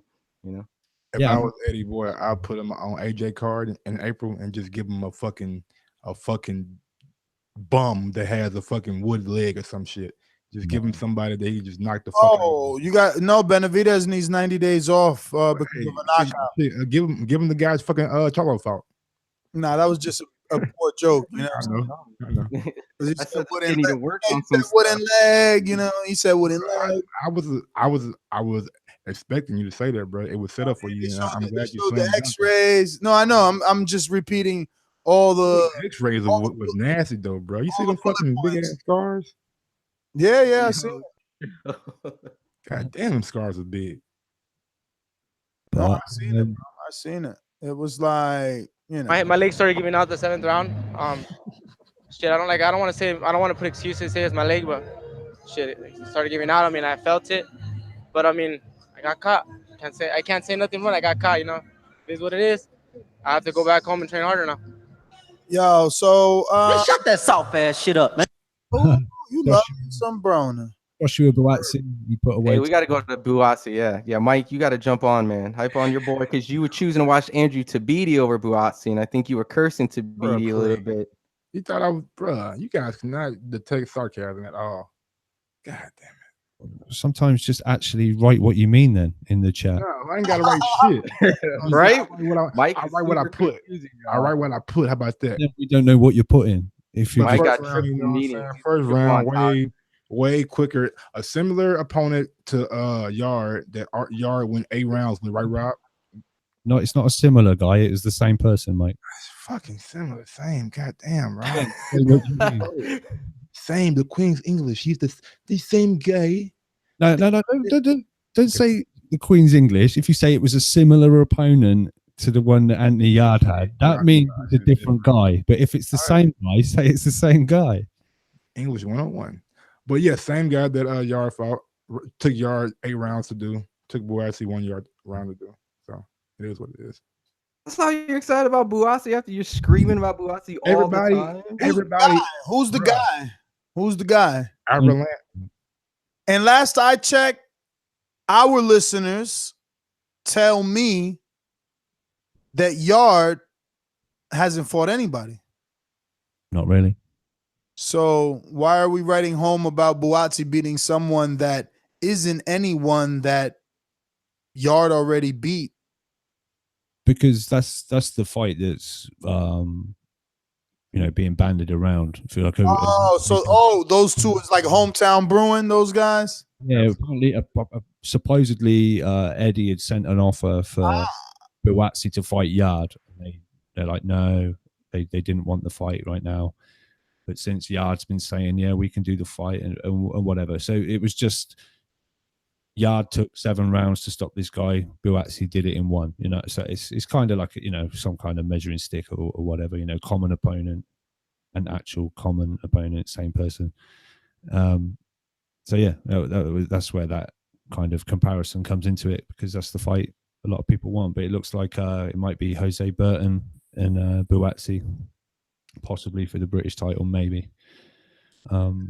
Thanks to everybody in the chat that went out and watched Buatsi fight. I'm pretty sure he appreciate all the new fans. Yeah, very quick on. Also, Craig Glover got a nice win over Son of the Lily. I know you. Craig Glover. He's Is that Danny Glover's son? With Tony Bellew. He's connected with Tony Bellew. This Glover. So. Okay. What division? Cruiserweights. Oh. But don't worry, I'm not going to tell you you've got to watch this guy right now. Just tune in if it's on. Watch it. Well, all right. Let's get out to these callers. You know the number, 1-425-569-5241. Press 1 time if you want to get on live. Listen. Oh, didn't we talk Canelo? We going back to Canelo, Rocky Fielding. I'm saying pressers. Press conference and maybe we find out what network it's on. You know, we put it in there as just a question for maybe the if we talked about it a little, that the callers can come in and say, "Oh, I think DAZN will get it." Oh, no, exactly. Eddie can go fuck himself. I thought we touched on it a bit, but yeah, I mean, There's not a lot to say. It's like, you know, where will he? I guess we'll find out. When's the press conference that everyone can watch it? Or when they said Wednesday? Wednesday in New York. I'm not even gonna fucking be here. I think it's October 17th, bro. Yeah, it was more for the callers. Like when they call in, like, what do y'all think the network that he should go with? Something like that. It's not like. I mean, I think it's obvious they're gonna do a one fight deal with DAZN. I've seen other outlets, you know, saying, "Oh, Fielding versus Canelo on DAZN," and even in DAZN. Like, what? Well, yeah, and the thing is, Eddie Hearn was saying that he teased major announcements allegedly this week. At the same time about his November 17th DAZN card. He's saying he's also going to have 2 big title fights announced. He's going to have Brandon Rios also fight someone, Gabriel Rosado, Luis Arias, Ricky Burns, Anthony. I'm excited for that fight though. Gabe and Lewis, man, I'm excited for that one. And this is what I said. See, you know, some people look at DAZN and it's like, oh, look who he's got. He's got fucking Gabe. Oh, yo, I want those fights. Thank you. I want those. I want to still see them. You know what I mean? I might not watch them live, but like, I fuck with Gabe, man. I'm watching that live, bro. Fuck with Gabe. Gabe is like my Rocky story, bro. I know him personally. I've watched him, you know, for the last, I don't know, 7 to 8, 9 years. And you know, he started in Philly. He relocated. He became a movie star. Like, boxing gave him so much. He's got a beautiful wife, beautiful children, like so much. He moved from Philly, living that Cali life now, and he's still getting fights. Super popular at this point at the end of his career. Go ahead, Rob. I see you trying to get in, looking like a frog over there. I'm waiting. No, very quick. Eddie was quick to say, because as soon as whispers of this card came out that Brandon Rios is fighting and Gabe Rosado, and they were like, you know, the usual crowd were like, Eddie Hearn's done it again. Massive card. Brandon Rios and Gabe Rosado, but he was quick to say that isn't the main event. Brandon Rios is actually fighting Canelo's brother. Goddamn chat, boy. Goddamn. Yeah, whatever. There's going to be 2 world title fights on this card, so I don't know what that's going to be, because obviously we know who Eddie's got as far as world titles on his side or whatever, and so there's going to be some announcements of maybe he signed some of them. We don't know. And for all you callers that be shitting on DAZN, have that same energy, homie.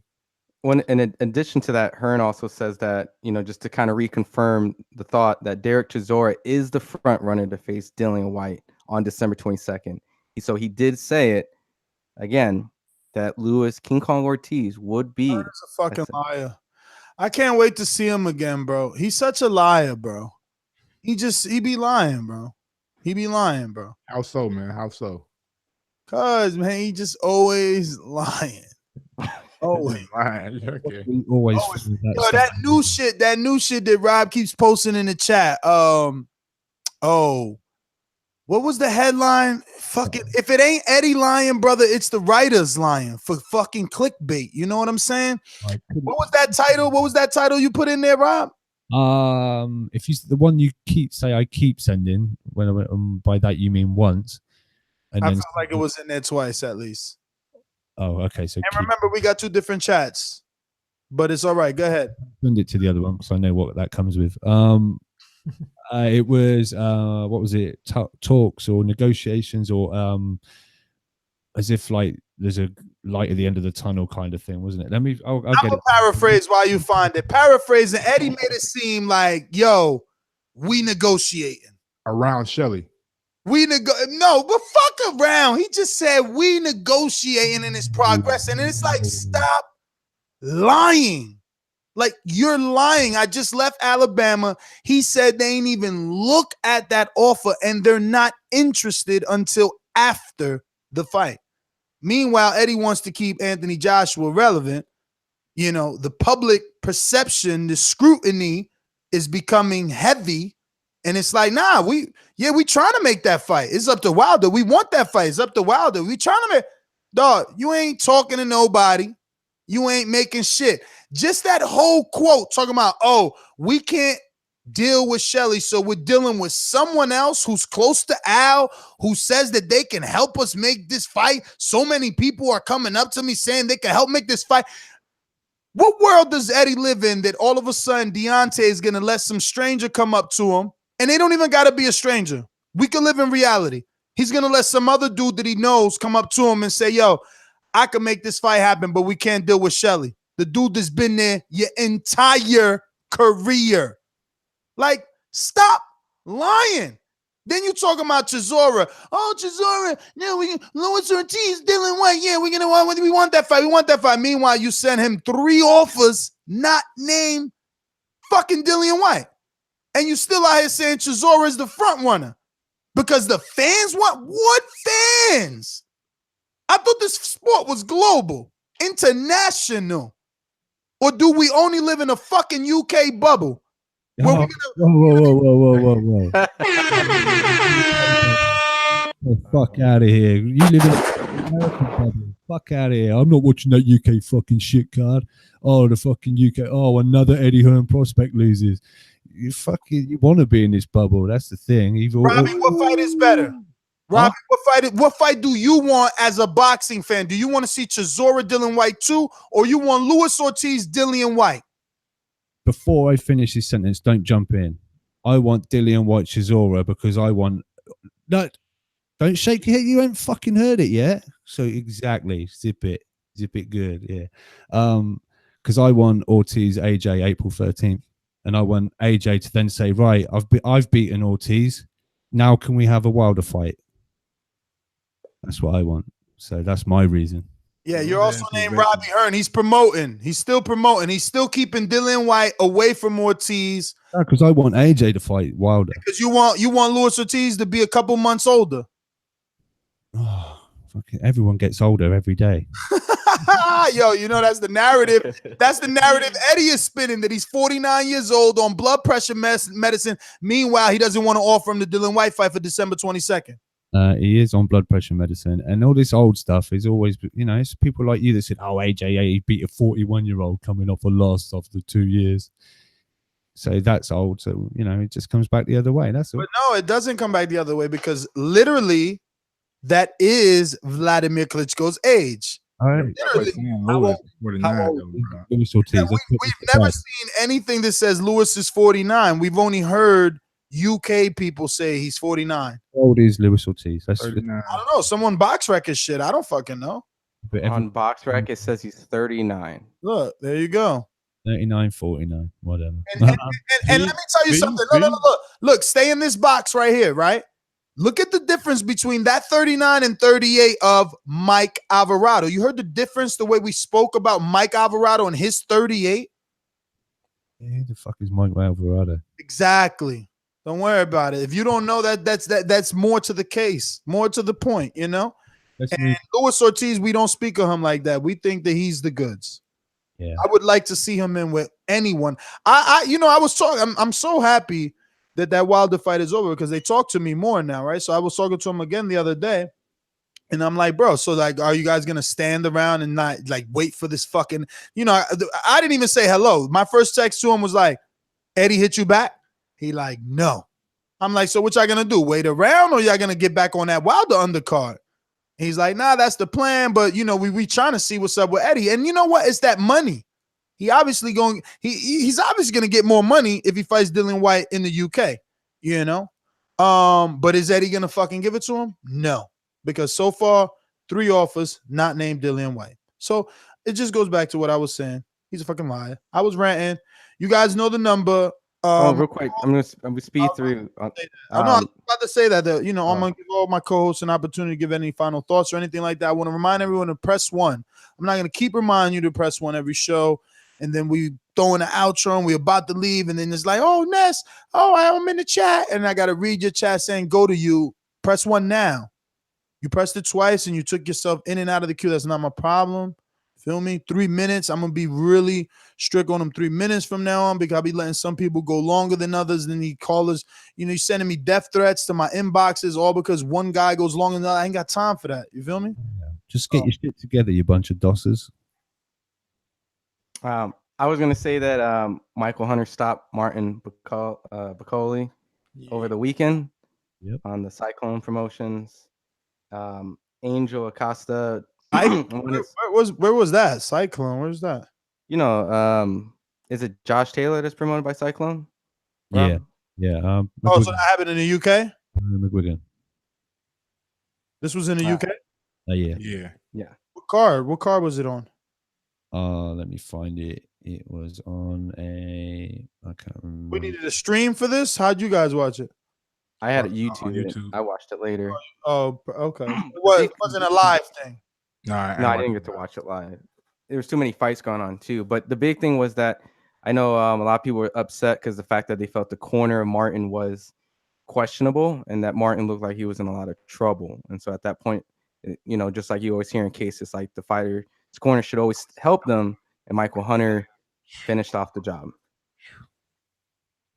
There was also Angel Acosta. He fought on the Golden Boy on the Facebook card, and he won with a second round. So you can go on Facebook if you want an extra fight. He's in the same weight class as Ken Shiro, so that'd be a good fight. They're both title holders. Wait, Angel Acosta? Angel Acosta fought Brandon Reels on Showtime Acosta? No, very small Angel Acosta. Oh, okay. This is a very small. New kid. Damn, that's crazy. Yeah. Yeah, real small guy. I think his only loss was against I think I'm messing. I think the other kid's name is Miguel Acosta, maybe. Oops. The Zone is now going to be trying out this new system. They picked up something from CompuBox. Everyone knows CompuBox as the punch counting mechanism that they use. So they have something called CompuTrack, which is like for the new dimensions. They're going to try to implement everything else, like who's moving forward, everything else you can think imaginable that you can try to track. I like the sound of that. I always want more information. So yeah, so CompuTrack is going to be the new system. It's going to be on DAZN, and hopefully it can help with, you know, and breaking down fights, getting better analytical things to help improve the fighters, as well as also get better decision making, and also dispute if fights do feel unfair, unjust. So hopefully it's used for that. You're gonna get he came forward 39 more steps than he did, but he didn't get the decision. Like I said, I hope hopefully it works for the better, not for the worse. Also, Deontay Wilder, if you guys want to chip in, was allegedly in this massacre of a mascot. He was on a TV show, and they had a mascot placed in front of him, and they told him to hit it. So at that point, hold on. It's important to say that he was on ESPN Deportes because he's an American and he doesn't speak Spanish. So again, we are always trying to tell these fighters, you know, to do more and go outside the box. We see this of Canelo or any Spanish-speaking fighter, like Abner Mars is on there all the fucking time. I think he even does a podcast, I think, sometimes. But yeah, that was a Spanish-speaking show. That was pretty cool. Or outside the box, anyway. So the internet had it going, the fact that Deontay Wilder broke his jaw. Now, yeah. Deontay Wilder. No. Say it right. The internet actually had it. Deontay Wilder breaks mascot jaw while he didn't know that a man was inside of it. It was like the stupidest shit in the world. The human, wasn't it? But also, flip that coin. So obviously Deontay knows there's a guy inside it. He still tried to knock its fucking head off. Come on, Jesus. If he did know there's a guy in there, he's trying to. I don't even think he punched with full power. I've watched that clip a million times. That shit was more showmanship than anything, bro. And let me tell you something. The mascot did not act like his jaw was broke. He did it. He played his role on the floor, went back and forth, and everything was cool. I don't get it. I think it's just a publicity stunt on behalf of writers. Yeah, maybe. But either way, it's fucking funny. Because either people think Wilder didn't know there was someone in it. Someone said that wasn't Wilder that done that. That was the Bronze Bomber. I'm gonna ask him that. I'm gonna ask him. Wilder stood there like as if he just, you know, sucked this guy's soul out of his body. That's funny. That's funny. You know what? That reminds me. For all our Patreons that asked Deontay Wilder any questions, the video is up. if you haven't gotten the notification via email, so you can go check out your answers. And 4 lucky questions are going to be featured in something special. More details to follow. We're also going back. Me and Mike will be there Tuesday. So, we'll be putting out another Ask Deontay Wilder. If you have any secondary questions, especially now that he knocked out Mascots, right? We got Yeah, I was gonna say, was that really the bronze bomber that hit the Mascot, or was it Deontay Wilder? The ultimate. well, he tweeted out. He said, "Yeah, anything headline I didn't know a human being was in there is just a straight clickbaiting. Like, come on now. I guess the Mascot rolled out there. Show some respect. I sincerely apologize to the brave man that was injured. If this is true, I have the utmost high respect for him, his participation, willingness, and courage. If this is true, I personally would like to invite him to my December 1 fight. Word is bond champ. Hashtag bombs. My man is always such a gentleman, man. That's that Southern hospitality right there. That's that Southern hospitality. Everybody gonna be at that fight. Can I get a fucking ticket? I mean, got little kids coming, got mascots coming. Yo, I should be like, yo, I want the same type of treatment I got in Belfast. Just let it punch you in the face, Nez. Nah, I don't want to get punched in the face. You know how many times? Let me tell you something, Rob. I wish I was as much as a view whore as some of these others, because you know how many times I contemplated getting in the ring with Wilder, like, yo, what would it? Because I sparred with Sean, even though it was jokey.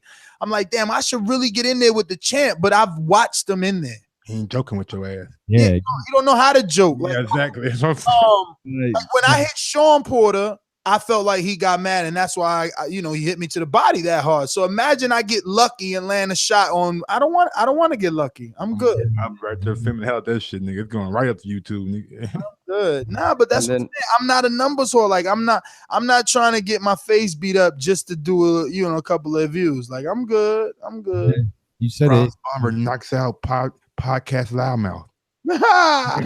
Right now. Nez did mention it about Fury, trying to upset the Tasmanian Devil. Well, if you haven't seen the YouTube footage, go and watch Wilder training with Jay Diaz, and he does the spin move. He really is the Tasmanian Devil. Oh, the Street Fighter Ryu kick. I'm glad he brought it up. Because this is a serious topic. Okay, we haven't even had this conversation verbally. It's probably only been via production chat checks, right? So I think it is my opinion based off like all the times that I go to this gym to see Deontay Wilder train for his fight, that there's a strong possibility that move that Rob is laughing at is gonna be done. Yeah, come on. Right. Oh, you're laughing.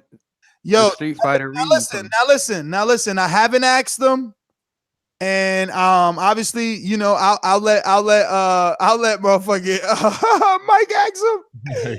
I'll let Mike ask him, but we're gonna bring that shit up for sure. And I'll just give you my reasons why, and it's really quick. Think about the Stavern fight. That little juke move, right? Football shit. Yeah. That football juke move, I got dozens of clips of him doing that in camp. Yeah. I've seen him doing that in sparring that I couldn't record. And he did it in the fight. I swear to God, I think he's gonna try this shit. The man is that crazy. If he does that and he lands it, and Tyson Fury is knocked out by it, that's gonna be my favorite knockout of all time. Greatest if he knocks him out with it, though. I don't think that it's gonna be flawless. I think that it will, if it happens, which I hope that it doesn't. I don't think it's gonna be flawless. It's not gonna be an arcade game. But I still think it's still gonna take Tyson by surprise, because it took Jay Diaz by surprise. He was you can see his face. He was like, I mean, you talk about the Bermain Stavur one. That's a slightly elaborate feint. He sort of, I'm going this way, I went that way, and it was a bit more. That's fair enough. People do feints in boxing, but this is spinning shit. He's like, but that's more than a feint, bro. Weird. It's a football juke move. That is not a feint. That is an American football juke move. What he did on. I can't even recall. That's a feint, right? That is a feint. You're going one way and then on the other. It's the Reggie Bush, baby. You But start with your foot, then you pull back with your other foot. Comes It's a hell of a feint, though. You can't say feint because it could get misinterpreted only because of this, right? Like you could be standing still. Like again, we were saying someone's foot yesterday was in cement.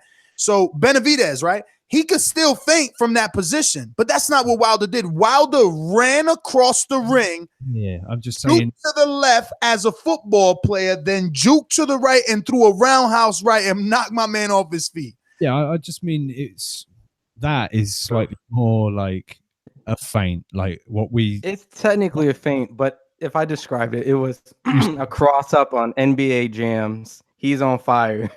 He's about to. I just think he's gonna do it. I bet you Mike sees it. If we see it again, look, we're gonna be there longer. I'm trying to stay there. There might not be a show Thursday. I should just say that right now. Is there a big fight Friday, Saturday? Oh yeah, oh no, it's not anymore. Andre's fight. Yes, technically. What's his name again, Rob? How do you even pronounce that name? Let me just. You've got Jeffrey, right? Oh man, I'm gonna have right now. Rob got on my case about it. You got to say his name. This guy. You can't. I know because I was just giving him a whole totally different name, bro. And real quick, I can't say this guy's name, but Jessie Vargas has now been ordered to fight someone for a welterweight final eliminator for Spence's IBF. Whoa. And I think also like the WB or another bout too. But yeah, the IBF. You know what that was? That's more Eddie. They're paying him sanctioning fees, right? No. That's Jesse being top 3 in like virtually all of the divisions. Yeah. But listen, this is gonna be good for Eddie now because there's interest. Because if he wins, it's like, oh, he might have a shot at Earl. And he's still with Al. What's gonna happen? Is the zone gonna offer Earl big money to fight over there? Like, yo, it's a lot of storylines. Unfortunately, Jesse is like not doing what he should be doing. You know, if he could just give us more of that Tim Bradley 12th round and less of that Sanabria fight. Very quick on about DAZN. Steve Kim has tweeted in the last half an hour, Golden DAZN? Question mark. Yo, partnership. Oh, damn. And you know what? That's why I said, didn't I say, yo, DAZN is the biggest option. Why? Because they gave AJ shares, bro. Like, yo, they could get Mayweather if you think about it. They giving dudes shares, bro. Like AJ, I didn't even know that, right? But they're dangling AJ partner option. We've heard rumors of that, and Akram Barak actually leaked that out. You know, so it's like, oh, you partners. Like, oh, hold up, that's totally different. So now if they could give fucking Canelo some shares, you know, when you start giving people money that's in the stock market, it's a whole different ball game. You know what I'm saying? So that's interesting. Golden DAZN. I just hope it doesn't become the same as it was on HBO when Golden Boy and Top Rank were there. I don't want to see Eddie and Golden Boy now not do business together because they both have their separate DAZN deals. I don't want that. I don't think the DAZN would allow that. I hope they do not. I don't want to see another HBO Cold War. Like, because you got to think Eddie still has Jacobs and Andre, 2 possible future champs at 160. I heard that interview with Coogan. I just don't know. Is Jacobs going to end up there now with 2 Al Heyman big money deals? I think so. I think so too, Ron. Rob. I'm not sure he would have said we're going to have 2 160, world champ. We're going to have this guy. We're going to have this. We're going to have, because I think we've always felt it that Jacobs is going to be DAZN as soon as this fight's finished with. I mean, they're going to offer him the money, but again, there's 120 mil across the street as well. Did you say divided into 2 different networks that are U.S. networks? I mean, the bottom line is, what are the viewerships on DAZN? It doesn't matter, bro. You got to think if Canelo comes with Golden Boy to DAZN, why the fuck would Danny Jacobs want to go across the street? You're right. I didn't even factor that in. I'm still thinking viewership and money and Al Heyman. You're right. Al Heyman's going to leave Jacobs where the big 60 fight is, and that's the big 60 fight. You're right. You guys like are. Rob said, shit. If they pay me $20 million, I don't give a fuck who watching. I mean, that would be huge. I just hope I hope it's a Golden Boy, Eddie Hearn, Matchroom, DAZN. I don't want it to be this fucking Canelo Golden Boy DAZN own shit, fucking things up. I don't want hiccups. I want good, wholesome boxing. Didn't you just say didn't you speak to Jacobs or Danny ring walk Danny? Didn't he say he's like I'm getting that DAZN money, don't worry, kind of. I thought I didn't speak to Jacobs. What you or Danny did, I think. Oh, yeah. You're right. When I was in New York, damn, you're good, bro. That was a long time ago, though. What fight was that? That was Derevchenko. That was Derevchenko press conference. Yeah. It was actually the same day that Eddie Hearn had the big money for Gervonta. You're right about that. Damn. I interviewed him outside of the restaurant, and I said, "Yo, don't you want any of that DAZN?" He said, I think he said, and I'm paraphrasing, but I believe he said, "Who do you think?" Exactly. I think he said, "Who's to say I'm not already getting some of that DAZN money?" But I also asked his manager, Michael Conley, because everybody got all look. Boom.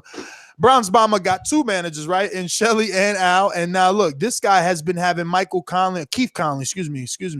What's JD as? I'm sorry for also trainer manager, dude. Okay, gotcha. I mean, it is what it is. Probably, I mean, look, it's like if I find you, I'm like, yo, fuck that, Mike. You signed to me, and now we got to go find Al, and he's gonna sign us, and everybody wants a piece. But yeah. All right, so let's get to these calls. Hold on real quick before we get to any callers. If y'all like what y'all hearing and y'all like the show, go ahead and smash that thumbs up button. Helps with the visibility of the show. That's all I want. And Gervonta said on his Instagram the other day that he said he's coming back and fighting in January. So he said it on his own Instagram feed. And when you call in, please respect the pound for pound king. That's all I got to say. So, yeah, me and Mike are going to be doing the old camp life this week. So, again, anyone that is interested in asking the champ, Deontay Wilder, his manager, I'm going to actually put up a lot of posts because we're going to get interviews with the sparring partners. I mean, we're going in on this camp. So, there will be plenty of footage coming this week. Haven't decided. My hardest to get the interview with the guy that slipped at Nando's. Oh, Chris. Yeah, just to get his kind of background story and how he met Wilder and stuff, and ask him about Nando's. Yep. So if you guys are interested, head on over to patreon.com/The Boxing Voice. We'll be putting out a post, fighter, trainer, everybody. So stay tuned. Did I ever get to play Nope. These calls are brought to you by El Camino Electrical Services, experts in electric vehicle charging stations. For consultations and turnkey installation, visit us at elcaminoelectricalservices.com. All right, one last time. Press 1. And remember, 3 minutes. We're keeping it strict. Don't get your feelings hurt. Just like the king is what I mean. The king is what I mean. My man, get a cup and put some change inside your hand. Now hold up. Let's make this official. Everybody let's agree with it. Hold up. Let's make this official. King is in the building. TBV, what up, fellas? Rob, what up? What up? Yeah, man. What up, man? So I got a light one up for the show, but let me get in right to it. Shout out to Brick City. Shout out to the whole Jersey. Shakur Stevenson showed his ass last night. There's been a lot of discussion about his development. A lot of people have been saying, the Teddy Atlases of the world, and a lot of other talking heads have been talking about, he's not going to be able to go 10 rounds. He doesn't have the power. He's too caught up in the amateur style. And yeah, he's got a lot of, things that he has to work through. But that was on a Terrance Crawford undercard. That was a magnificent performance. against a guy I ain't never heard of him, never know who he fought. But if everybody else, said he was that tough, then all the more hats off to Shakur. I like to see him. I mean, Ness know where I'm coming from with this, man. It's when you see somebody get in the ring with Newark, New Jersey, with Newark on their trunks, man, that shit it do something to your blood, man. So that's beautiful right there. I don't mind spending any amount of time on that. That being said, Terrance Crawford's performing last night. I mean, Ness, I don't know what to think of Benavidez. I didn't know what to think of him before the fight, and I don't know what to think of him now. But I'm doing a lot of thinking, and I'm thinking some of the shit Ness be saying be kind of true, even though motherfuckers don't be liking it. Because Crawford, I love Crawford, Mike. We're both Bud Crawford fans. I'm just waiting to see. Like, I don't have any questions about his ability. I just also understand the flip side when you're saying, well, who is he in the ring with? And as long as he's on the top rank side of things, they're gonna be pitching that shit at him underhanded. Ain't nobody gonna be throwing no fastballs at him. So that's just the way it goes unless all of this platform shit shakes shit up. Like, truthfully, everybody's talking about the DAZN money, man. I wish, for me, I don't know, is it because I'm a fucking dinosaur? I wish Showtime would jump out there and break some bread. Why ain't nobody talking about no Showtime money coming their way? Nah, we talked about it. Is that we mentioned it on previous shows. It's just Showtime, and Showtime has said it publicly that they said they have interest in Canelo. I just think Eddie's offer is better, because if you already got the Fielding fight in play, talks must be good. You know what I'm saying? Like, something's going on. Yeah, 60 million ain't a big though. Yeah, and listen, that's great money for Canelo, but that's my call, man. I ain't gonna hold up the line. TBV, I'm out. All right, well, thank you for that, because I was just saying in my head, damn, and you said you wasn't gonna go over. But the problem is, I feel every time I feel like we talk over their calls, like they're deserved more time. You know what I mean? Sometimes they ask questions too. I know. But you guys got to understand, you took time out of your 3 minutes to ask us a question, and we took longer than whatever to answer. That's on you. Feel me? Like, Anyway, let's go out to Ohio. Jay Will, what up? If you know like I know, you should lie low. I used to get it in Ohio. Hey, what was that? Yeah, man. Get straight to it right quick, man. With the Terrance Crawford fight, man. Yo, man. To me, his power is kind of deceiving, man. I don't think he has the power to really keep people up on him. Like, people who like to come forward, like Wassam, mute yourself, or I have to eject you, sir. Like an Earl Spence, you know what I mean? So I think he doesn't have enough power, but he's so smart. His ring IQ is so nice. He does have the ability to hit you with punches that you don't see. And when you get hit with punches you don't see, it doesn't really matter how big of a puncher you are, you're going to put somebody down. So it's low-key, I don't know. I don't think that he's going to really be that boogeyman at 147 like some people think. But then again, do I think Danny Garcia or Sean Porter would have knocked out Benavidez with that punch in the 12th round? Probably not. So I don't know. It's still kind of jury's kind of out for me on Terrance Crawford at 147. I want to get off that real fast to kind of touch on that whole Dillian Whyte Chisora bullshit. Straight bullshit, man. And Rod, man, now I gotta come for you, man. I kind of let you slide a lot, man, because you're a good man. You're a good guy, but for you to sit there and say you would rather see Dillian Whyte Chisora 2 over Dillian Whyte and Ortiz, it's like you can't be real, man. It's like, would you want to see Wilder versus Washington 2?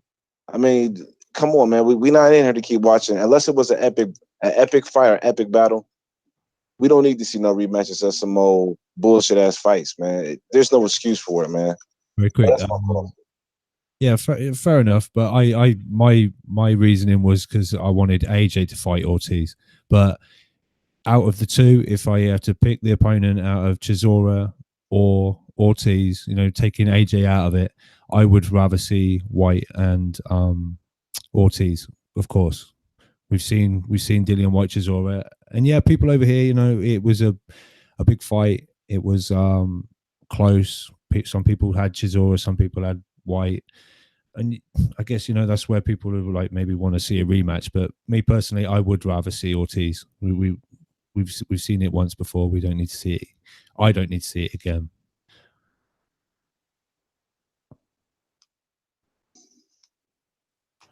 You done, Jay? Well, all right. Oh yeah, that's my call, man. That's my call. All right. Well, thank you for calling in. No problem. We're gonna go out to New Orleans. NO, what it do? Ladies and gentlemen, I'd like to introduce to you a young fella, and he comes from the Magnolia. You got your block on fire, remain in the cheese. Until the moment you expire, you know what it is. You make nothing out of something, you handle your biz. You don't be crying, and it's something you NO, what's good, baby? What's happening, man? Ooh, what's good? What's good, man? Look, reporting live today from the truck in Wisconsin. You heard me? Check this out, bro. Anybody at the weather, anytime welterweight, bro. Like when I say top welterweight, bro, I mean, you know, Sean Porter, Keith Thurman, Spence. Any one of them dudes, bro, would have ran through Benavidez with that fucking bum knee, bro. And look, this is not taking nothing away from Terrance Crawford, right?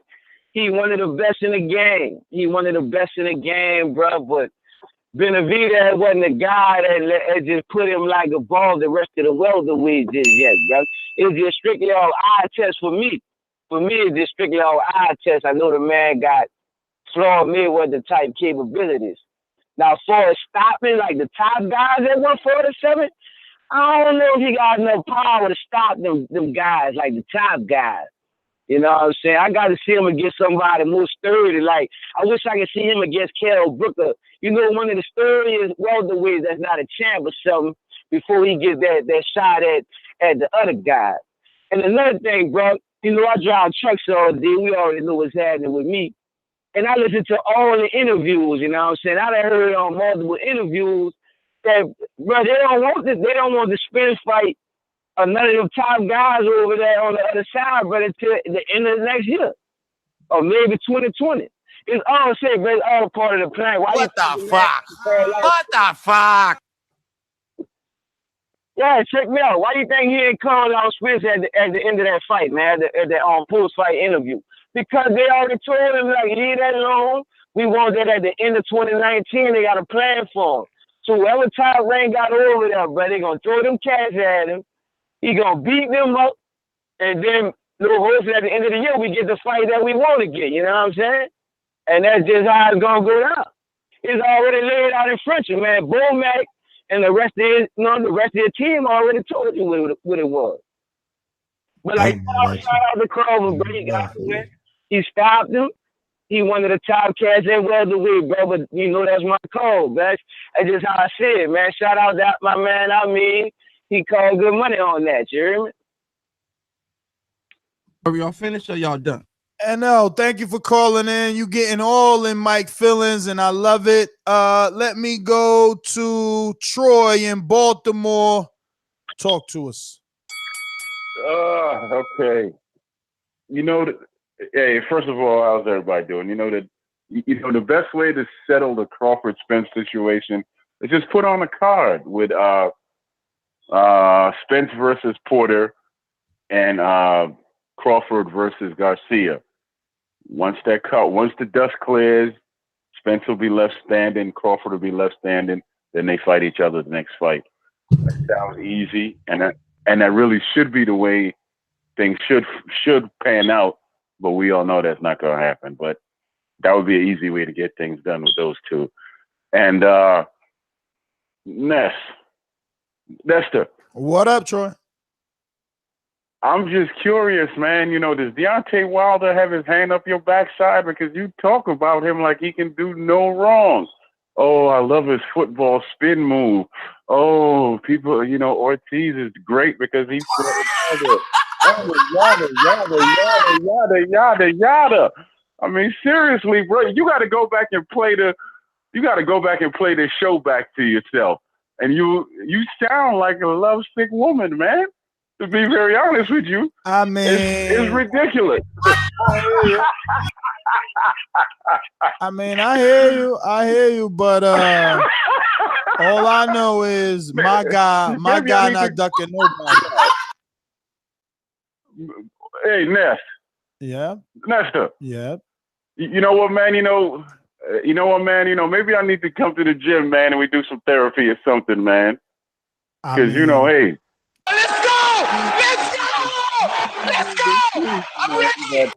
I understand. Hey, you can't call me biased because I talk about everybody.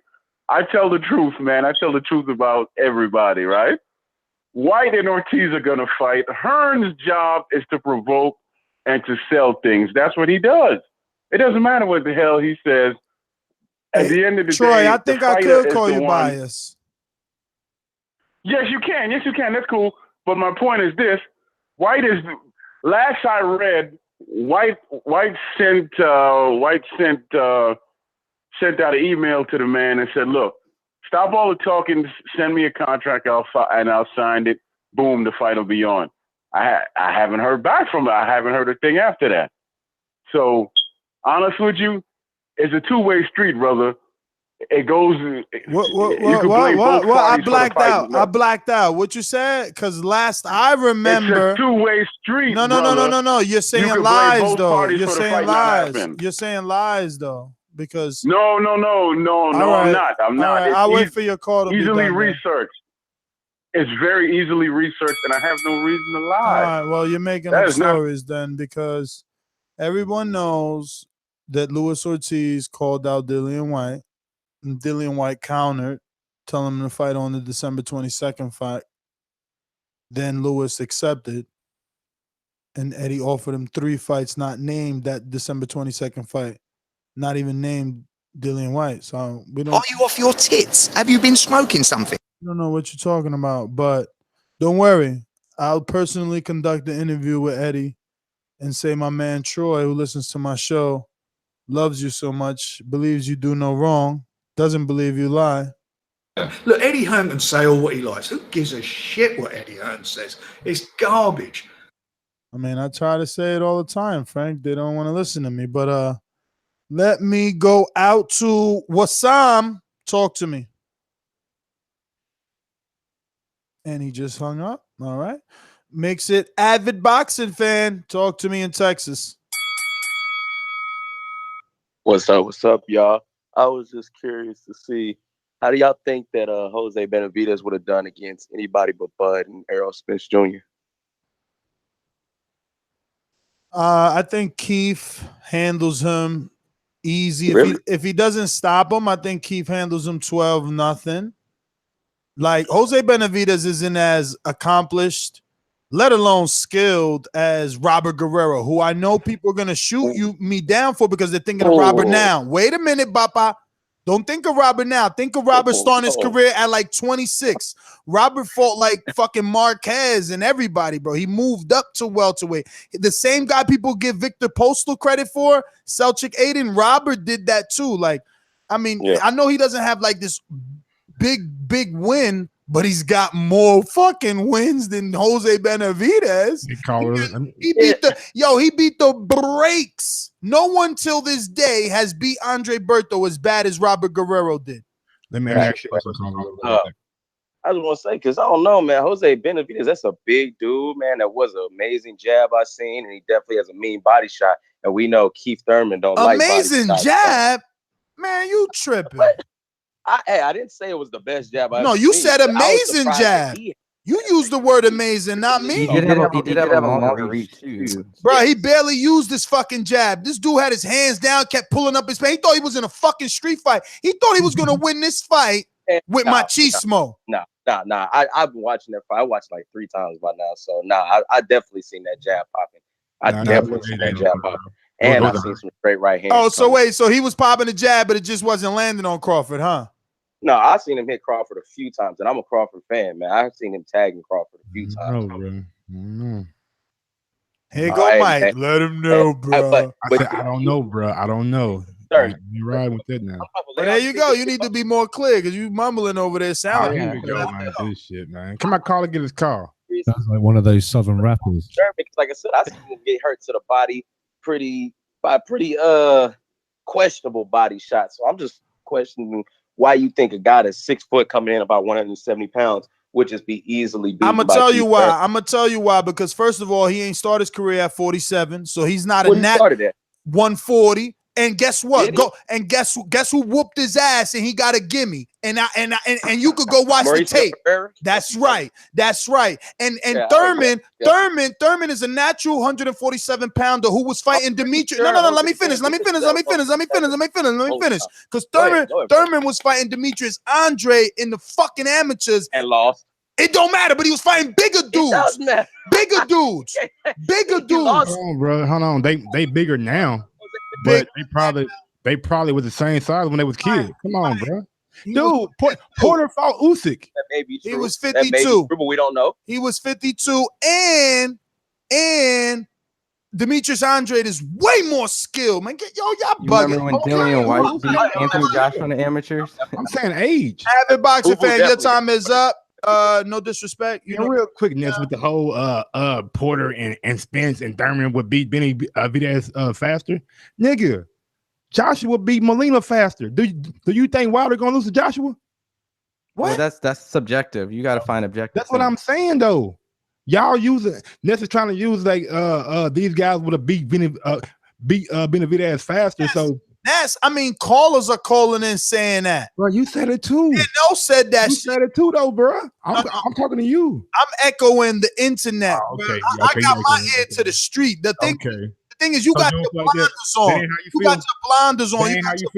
You got your fucking Bud Crawford bikini. Is that not how you feel, though? No wrong, bro. We just want him in a real fight. My nigga, he don't answer the question. I Dodger. We just want a real fight. I am answering the baseball team, nigga, LA. Mike, I am answering the question. Bro, do you feel the same way though? Do you feel like Porter and all of them would be Benavidez faster? Faster. Because Nez said faster. I mean, that's you said Spence would have. That's yeah. Spence would have beaten faster. Max that power. Porter's a different animal. Okay, so hold on. Do you think that Spence would beat Crawford based off him beating Benavidez faster? Look, I don't make picks like that. Okay. Right? That fight ain't there. Smiling, okay. No, because that fight ain't there. Just said he I don't know where you going, bro. I don't know where you going. I just know that Spence. Man, I just know that Spence would have took apart Benavidez. Bottom line, you could say tomato, and I'm gonna say tomato. It don't fucking matter. All right. He would have took him apart. It wouldn't have been no boxing lesson. He would have boxed his ass out. I totally agree. But based off that, do you think that Spence would beat Crawford? Based off that, I'm showing my bias. My bias is to dudes that come in there, this motherfucker come in there to kick your ass. Wilder, Earl, you know what I'm saying? They coming in there to kick your ass. That's all. That's my bias, bro. Wasn't good. We right there, boy. I hope Mike from New York, talk to me. No more Terrance Crawford fights for Yeah, what's up, DVB? But listen, I just got a couple of stuff to put on. Is that we didn't give Cotto for beating Martinez because he had a one leg, and I'm not giving Crawford no credit for beating Benavidez because he coming with one leg, and that's it. That was my call. Short and fucking sweet. Shut that soft ass shit up, man. Yeah, it's soft when they tell the truth. That's what I said. Captain Jack Sparrow, fucking any of them, Captain Hook, whoever them fucking one-leg pirates out there. You know what I'm saying? I'm just Yo, are you dumb? Yeah, I'm done. I want Earl Spence next fight to be a handicap match too. People don't give Tony Bellew credit for beating David Haye either. Why? Bad leg. Exactly, Rob. This is your time to fucking spin the tables on him right now. Is the truth. Is the truth. Tony Bellew gets no credit for that. Now I'll shut that soft ass shit up. Yeah. I mean, worst of them all, which I don't agree, but people still give Floyd problems about Manny Pacquiao, which is so silly, but it's there. I mean, the Pacquiao fans definitely believe that Pacquiao's shoulder was the reason that they did it and win. Let's go to Florida. Majid, talk to me. Yeah, man. I just want to call and say that I think Terrance Crawford, he did an alright job, but like last caller said, that was a handicap match. Dude leg had bum ass leg. It kind of reminded me of when Charles Martin won that fucking title off of whoever the fuck he fought. But anyway, based off what I saw with Terrance Crawford yesterday, even though Benavidez had that beat up leg, I seen Terrance Crawford still looking kind of shy to like come in until he knew that he was completely tired and broke down, and that's what you're supposed to do. But I seen like little instances where I ain't beat. I don't think that he could beat Errol Spence, because I ain't see nothing that he could do to keep Errol Spence off him, or stop that pressure. I know it's too early to call, but fuck it. I like to do the shit. I got Spence beating his ass, and I do think Spence would have beat Benavidez quicker than Crawford did, because it's two different fighting styles. But that's all I got. Oh yeah, fuck UK. But other than that, that's all I got, Ness. Everybody do a thumbs up. Fuck you too, brother. Damn, I guess everybody except the UK hit a thumbs up according to your comment, Majid. But thanks for the call. We're going to stay in Florida. Ricky, talk to me. What's up, y'all boys? First thing first, hey, Ness, man. Fuck all these people complaining about these 3 minutes, man. Fuck them. Sometimes the calls that go over 3 minutes be the best calls. Tell them to suck a dick. Man, it's the boxing voice. My second point to make was I respect Bud after like last night a little bit more. I always thought Keith would drag him, but after last night, Benavidez was tall. He had a jab that was pretty good, couple body shots. He was a little faster than I thought he was. I respect Bud a little more after the fight last night. As far as what Robbie Hearn said, this, man. About Bellew getting credit for not getting credit for Haye. Because Haye was never Haye. He was never Haye in no heyday. Who was he? I mean, at the end of the day, who was he? Nah. You bugging. You bugging, Ricky. You bugging. Who was he? Undisputed at cruiserweight. Moved up to heavyweight and took the title off of like a 7-foot dude. Okay, this is my question. Who cares about cruiserweight? No, but then he moved up to heavyweight and won the title from an undefeated heavyweight. A 7-foot heavyweight, bro. The heavyweight was big. Dude. It was Russian. His name was Valuev. I can't pronounce the first name. I remember him though. The dude was a contender. He had a belt. He was a winner. Like, you can't take that from him. And then Haye fought Klitschko. He lost to Klitschko, but Haye. And then Haye. No one has beat Dereck Chisora better than Haye did, bruh. Nobody. Fucking Dillian Whyte struggling with Chisora. Haye knocked his ass right to a whole nother fucking planet. He never talked shit to Haye again. He never talked shit to Haye again. And let's remember, Haye also hit him with a fucking bottle. Like, Haye ain't played no games with his bitch ass. He glossed me. All that shit. Okay, so we sound like we're talking about Jeff Hearn, who Terrance Crawford moved up from after being undisputed, and he moved up and beat a title after a guy who was undefeated, who also beat a legend, right? Hell no, man. I didn't think he said that. Beat him opinion-wise, but heavyweight was a contender. He was a contender. No. Come on, Mike. He's reaching. Haye was undisputed at cruiserweight. Crawford was undisputed at lightweight. Hey, you can't even tell me who Jeff Hearn beat outside of this alleged Manny Pacquiao controversial fight. Let Ness tell us who Value No one can name.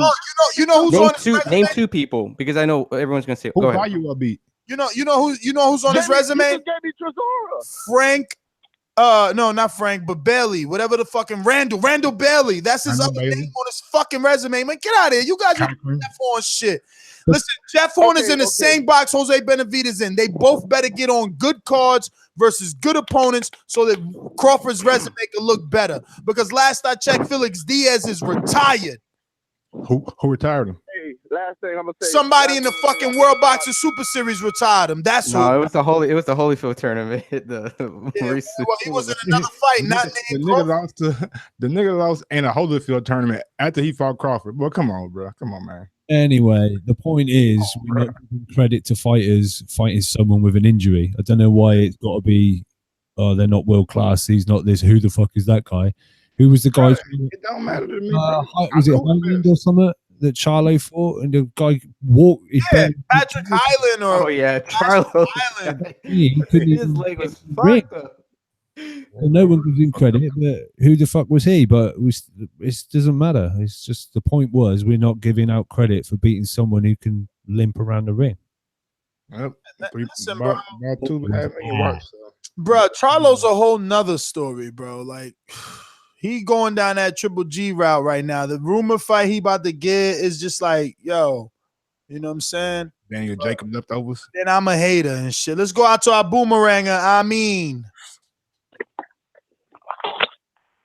Yo, one thing you can't underestimate, and that's it's something about fighters that carry power in the late round. So, you know, Terrance Crawford, you know, and on the flip side is his defense is going to have to improve when he steps. bro, y'all bugging, man. Y'all bugging. I'm about to steal everybody call here because I'm in that mood to debate. Let me tell you something.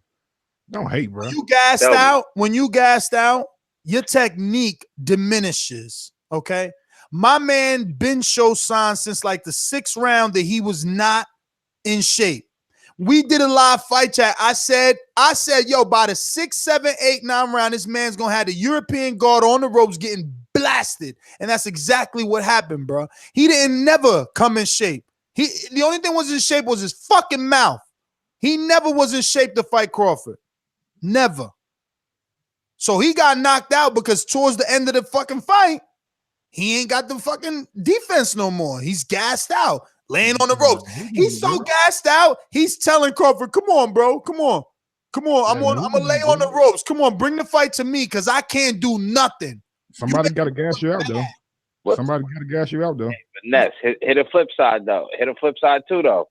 One thing about Crawford, remember, when he first started off, whether it's any fighter, even early in his career, he got that dog in him. If he start off conventional, he like, I'm going to just fill you out. But as soon as he come in on that southpaw, you know, he sacrificed a lot of defense, but he coming to try to put that pain on you. So the but he always becomes, man, show me a fight where he don't switch to southpaw by the 2nd round. Yeah, I think when he switches back to that means he respect who he in front of. And that's my point. That's my point. That's my point. That's my point. That's my point. Shout out to Eno. Shout out to Eno too. I ain't going against it, nigga. I'm just calling. I'm Harvey Two-Face, nigga. I don't know if he switched stances for that Jeff Horn fight in the first 2 rounds. I don't think, but I have to watch it again. Look, you know, I'm fuck all that shit. Fuck, I'm known to slip a lie in every now and then. And all that shit, bro. What do your eyes tell you, homie? Let me know. My eyes tell no, nigga, not you, nigga. The caller, the caller, because you know. Nah, yo, my eyes tell me Terrance Crawford is the truth, but against fighters, I'm not gonna make that prediction on Spence right now. You ain't gotta make it, baby. The fight ain't finna happen yet. You ain't gotta make it. Who said we gotta make a decision right now? We got plenty of time. I think he crushed Danny. What's understood ain't gotta be said though. You feel me? Yo, y'all sleeping on Danny. This dude got hit with fucking left hooks by Benavidez. Danny ain't got no. Man, I'm done with y'all, man. I'm done with y'all. Horn put hands on him. Gamboa touched him. I'm done with y'all. Y'all better stop disrespecting Danny. Y'all said Horn put hands on him. Y'all said Danny was gonna get fucking ran through by Porter, and it was. I picked Danny. All right, but you know when I say I'm generalizing to our public, bro, our listeners. know what I'm saying? They counted Danny out of that fight, and that shit was a tight fight. They did, but if Danny get in with TC. Matter of fact, that shit was so tight. Wasn't it down to one round, the 12th round, which is in question because everyone gave it to Danny? Wasn't that the whole thing? That's what they say. 7-5. Did he win 7-5? Right, around G. Wait, who?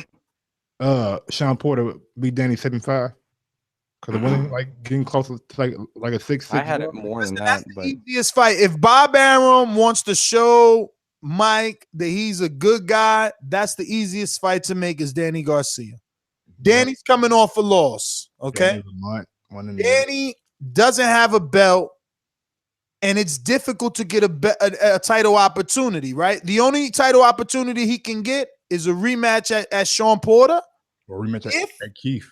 If Keith doesn't want his shot first next year, when you could get right into negotiations with a super fight with Terrance Crawford, how big would that be? How big would Crawford? I mean, bro, they'd probably, go through YouTube and get all the videos of Angel and Bud, all the tweets, they got history. They have 3 amateur fights together or 2 amateur fights together where they both won one apiece. They got interviews. Danny definitely has interviews with me saying he feels he's won both. And again, Heyman has done that. Heyman sent Daniel Jacobs to fight Gennady Golovkin on another network for a title shot. He sent Laura to Canelo for a title shot. He sent Trout to Cotto for a title shot. He's proven that he'll send you for a title shot. Mm-hmm. You know what I'm saying? Get that check right and an opportunity at a belt. Yes, because it's like what Eddie Hearn was just saying is like, we going to have 2 champions. Why? Because if Daniel Jacobs wins and Andre win, they got 2 champions. I'm going to be excited to see the purses for that fight because which fight? For this Danny, if the fight happens. Hypothetical Danny Crawford? Yeah, because Benavidez got 500,000. Ain't no way in fuck you paying Danny no 500,000 for that shit. But that's why Bud got 3.6, bro. That's what I'm saying. So does it pay Greg go down? Well, that's the thing. That's where the pay-per-view comes in, right? Because it's like, yo, if I'm Bob Arum, first of all, I don't think Danny, who got 2 or 3 mil for Thurman, yeah, is gonna do, 3.6 for Crawford. It's just a bigger fight. Those 2 names at this point, regardless of Danny's losses, because think about all the Cotto losses, and he kept making big fights, kept making pay-per-view fights. Like, dog, once your name. That's the last thing to go is your name. Exactly. But anyway, let's finish up these calls. They've been waiting. We got Gary, Texas. Talk to me. Earl Spence, though. Yo, what's going on, TBV? What's going on, homie? Yo, Ness, real quick before I get to Bud. You're from New York, yes? Yes, sir. Okay. Brandon Figueroa from my state of Texas or Shakur Stevenson. Both are 21. Both are about the same weight. Who would you pick between those 2? Brandon Figueroa? On PBC? Yeah. Man, you bumped your head, bro. You can't be serious, isn't he on that Texas shit. You know who I'm picking. And it ain't about regionalism. You're no, you're bugging. I mean, if you look on resume, I mean, Brandon has the better fight. He has the fight that Gary Russell fought, So that's on paper. Brother, I wouldn't care who Brandon fought. The way Mike doesn't care who Crawford hasn't fought. Exactly. It's about skill. I don't give a fuck if the LBI had a top secret vault for that paper. It don't fucking matter to me, homie. You see what you see. You feel me? But let's do it. Tell him let's do it. He said Brandon Figueroa. I mean, that's the problem. PBC top rank, man. And you bringing up problems early. That kid don't even need them problems. He could deal with Frank Warren. Frank Warren already did a deal with ESPN, so it's gonna be easier for him to get that Carl Frampton fight and that Josh Warrington winner fight. You know what I'm saying? He might beat up on Scott Quigg in the meantime. You never know. But Gary, you dropped off or you let me eat all your call? Because I don't like that air. All right, he must have dropped off or was talking to his wife. Shout out to Gary, man, from Texas. Gary. Soldier. Yo, on a side note, I'm gonna ask Ron. Well, I don't know. I guess we'll find that out in our camp life trip, Mike. But Ron got a girl. You watched that movie? What's it called? Damn, with Bradley Cooper. A lot of Bradley Cooper movies. There's no new movie with Bradley Cooper. You know what? This guy, man. Let's go to bringing up a fucking Bradley Cooper movie. go. Seattle. I mean, what? You talking about the Avengers? I guess. Yo, watch one of our callers be like, yo, I seen that movie, Ness. Skull, what up? Me, boss. I think he was talking about A Star Is Born. Don't try to put that on me, my nigga. Nah, go for it. Go for it. Go for it, Skull.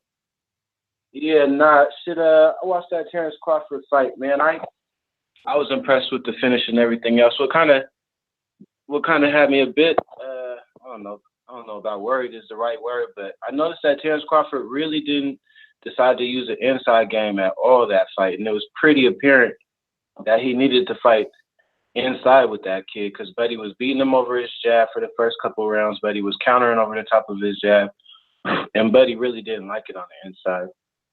And Terrance Crawford, for all the talk about him being able to switch and adapt and change to the fighter style, he really didn't do that. What he really showed was he could stick to his guns in the face of adversity because he was losing the jab contest in the first 4 rounds. But he was like, nah, I'm going to just keep sticking to it. I'm going to keep sticking to it.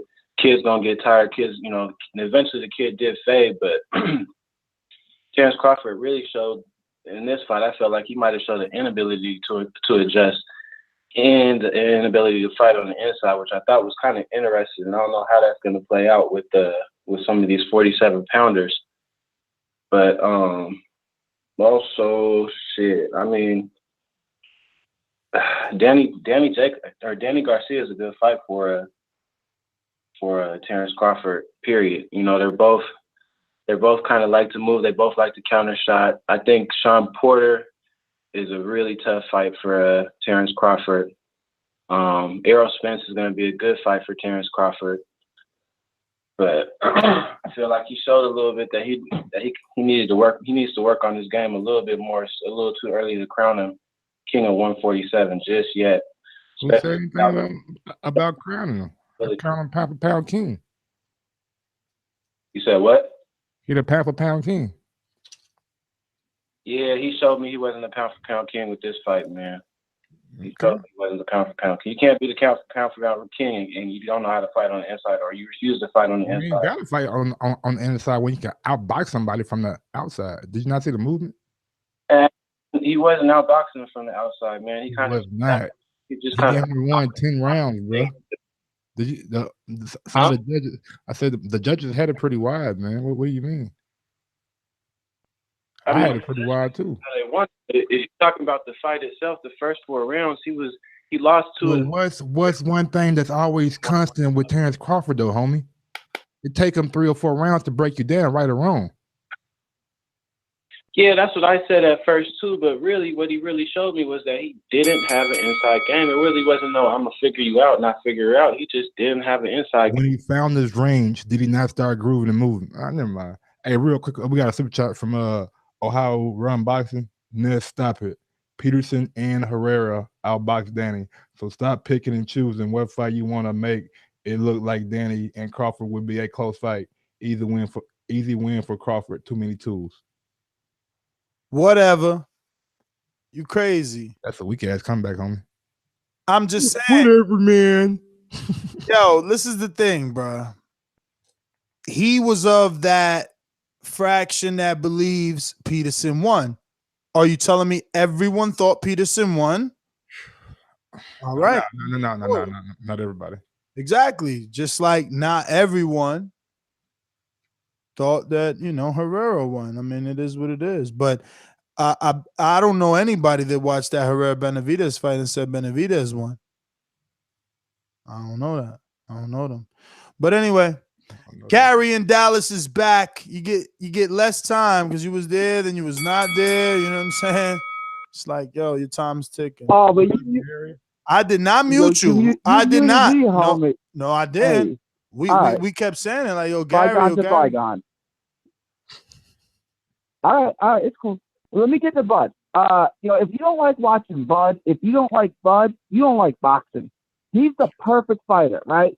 This performance was great. He boxed well early, outclassed him in the middle round, 6, 7, 8, 9, and then beat the dog snot out of him in the 10th and 11th, and then nearly killed him in the 12th and got the stoppage. What do you not like about this performance? You know what I'm saying? Like, everyone's saying, oh, Benavidez is no good. Okay, Benavidez would get stopped by Spence. Every other guy in the welterweight division, he would have a real good chance against. Yeah, Porter right. would be a tough matchup just because. Man, you bugging, man. He beats the Jessie Vargases, he beats the Danny Garcias, the Adrian Broners. You're fucking crazy. He beats Danny Garcia. Yo, you're disrespectful, bro. This kid has done nothing. Nothing. And you talking about he's the pound for pound king. divisional champ? Bro, we got to see him in the ring with these people, bro. No, Mike, why don't you ask yourself, why haven't you seen him in the fucking ring? He's 27 years old. Danny at 27. No, Danny at 27, multiple division world champion. Get your ass out of here, man. Bro. You bug. Everybody takes a different path, bro. You can't just compare everybody. So you tell fucking Bob Anderson the contract then. Canelo got the contract. Canelo got better careers than most of the people 10 years older than him. But that don't mean that it's over with for him yet. So give Benavidez time. Everybody got their own path. Golly. Sob story ass Mike. Optimistic ass Mike. Benavidez would beat everyone on Earl Spence's resume besides Kell Brooks. He beats everyone on that resume. He beats Peterson. He beats Carlos Ocampo. He beats Chris Algieri. So, like, you guys are giving him shit for fighting Benavidez. Bruh. Gary, if that were true, why hasn't he fought them? He is in 2 divisions now. Why he ain't fight Peterson at 140? Because Peterson was at 140. Why the biggest name on his resume before Crawford fight was fucking Herrera, bruh? Stop lying, man. I don't even know why 6 foot dude even trying to fight. Herrera beat Danny Garcia. Yeah, just like we said about the Peterson fight. Just like we said about the Peterson fight, it wasn't definitive. There's not. The entire public didn't believe that. I thought Danny beat Peterson. Whatever, Gary. You know, I like your devil's advocate stance. This is all good, bro. Play the flip side all day. Crazy as hell, Bennett.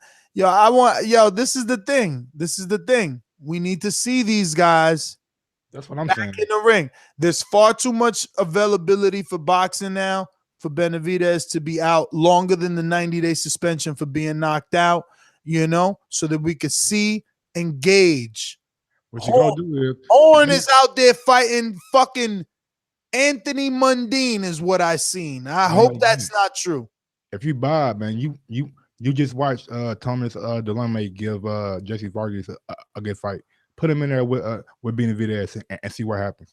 That's how you not throw him through the wolves, but you give him a good chance against an opponent who's not that great, but fringe level. But that's the thing. If we didn't expect Delorme to beat Jessie, why are we gonna fucking call home because Benavidez does it? What I'm saying is he gave Jessie a good fight. If Benavidez goes out there and knocks him out, then you got something to write home about. I guess you're right. I guess then you start moving him up. Then you call Danny like, "Hey, you want to fight with Benavidez?" Now, if Benavidez fucks around, beats Danny, then what? Then what we saying now? Listen, the only person that got his right is the person that promotes himself because he's actually trying to move up in the world. Big Baby Miller. He went out there and actively fought Gerald Washington to give a barometer fight, fought Duhapa to give a barometer fight. We didn't need the Adamic fight, but those 2 fights, they were a good enough indication of where he is at in the heavyweight division.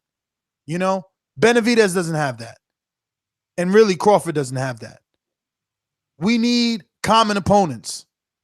Crawford fought guys that nobody's fought, except for Pacquiao. I know I can't just exclude that, but it's like, the controversy in that fight. But whatever, man. We're going in circles. Nah, shit. You know, one thing that's really telling shit, Pacquiao didn't want to fight the dude.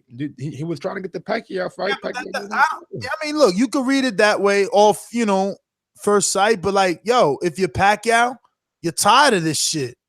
All your career is this same bullshit, getting robbed. Think about how many robberies, yo.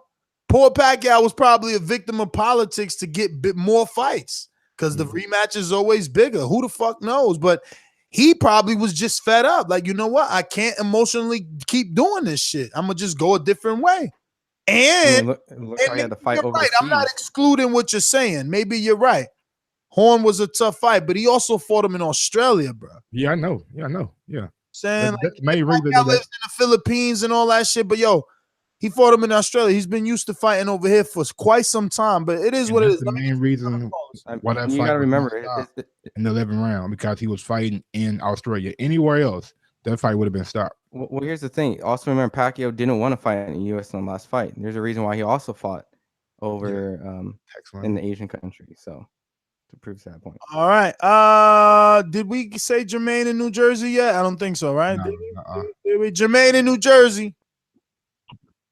What up, fellas? All right, so I had to. I'm a big Crawford fan, and I had to rewatch that fight again without all the emotions, right? So once I sat down and rewatched the fight, I saw a mastermind at work, dude. Like, this shit was masterful what he did. I knew going into the fight, which everybody else said differently. Like, Ness, you really thought Benavidez was a bum. I thought the fight was going to be hard as fuck going in. And that's without him having a great resume. I just saw the skill set. I saw the length. I saw the counter-punching ability. And I saw those things come to life during the fight. You know what I'm saying? I saw Crawford also figure it out. And I'm like, and I also saw what the other callers saw. I was like, all right, if he went on the inside, he could probably do more work that way. But the dude was just a live wire. He had some pop on his punch. And what I saw Crawford do was just like, okay, I'm not going to go on the inside. I'm not going to take punishment, which is Mayweather-esque. He was like, fuck that. I'm going to fight you how I want to fight you, and I'm going to break you down that way. And he figured that fucking puzzle out. Like, dude, the motherfucker's a mastermind. He did what the fuck he wanted to do when he wanted to do it. And that motherfucker's got to give him credit, dude. And not only did he do it, like, he does what Mayweather doesn't want to do. He's going to put his fucking foot to the pedal and take the chance to knock you the fuck out when he doesn't have to, when he can coast. Like, that's a great fight. I'm not going to say his skill set isn't Mayweather to the T, but that mind is. And he gives me what Mayweather didn't, which was that Purnell fucking attitude of, I'm going to mix this shit up in here. I'm going to box you when I want to box you. I'm going to fucking thump you when I want to fucking thump you, dude. Like, the motherfucker is a great fighter, dude. He does what he wants. Now, I thought he was over eager early on. I felt like he should have taken his time a little bit more instead of swinging for the fence. But yeah, the motherfuckers gotta give this motherfucker his credit, dude. Like, he solves puzzles, and he solves puzzles doing what the fuck he wants to do when the fuck he wants to do it, dude. And Benavidez, I knew going in the fight, Benavidez was a good matchup for him. I thought the shit was gonna be tough. And at first glance, it was tougher than it actually was. When I went back and watched the fight, I was like, after 3 or 4 rounds, this shit wasn't tough at all. He really just did what the fuck he wanted to do. And everybody wanted him to do something different. And which was great to see because I think a lot of people's comments is if he fights Spence, he's going to get hit. And he can't, like, not want to get into that exchange match. And then he was like, all right, I'm going to exchange when I want to exchange with you. You know what I'm saying? So, even when the bullets fly, he's still thinking in there. He's still counterpunching. He's still picking his shots. Dude, the motherfucker's a mastermind in the ring, man. That's all I got to say, bro. Preach. All right, Jermaine. Thanks for calling in, brother. 90 seconds. We're going out to Rod in North Carolina. Talk to me. Hey, what's up, fellas? What's going on, homie? I want to give Crawford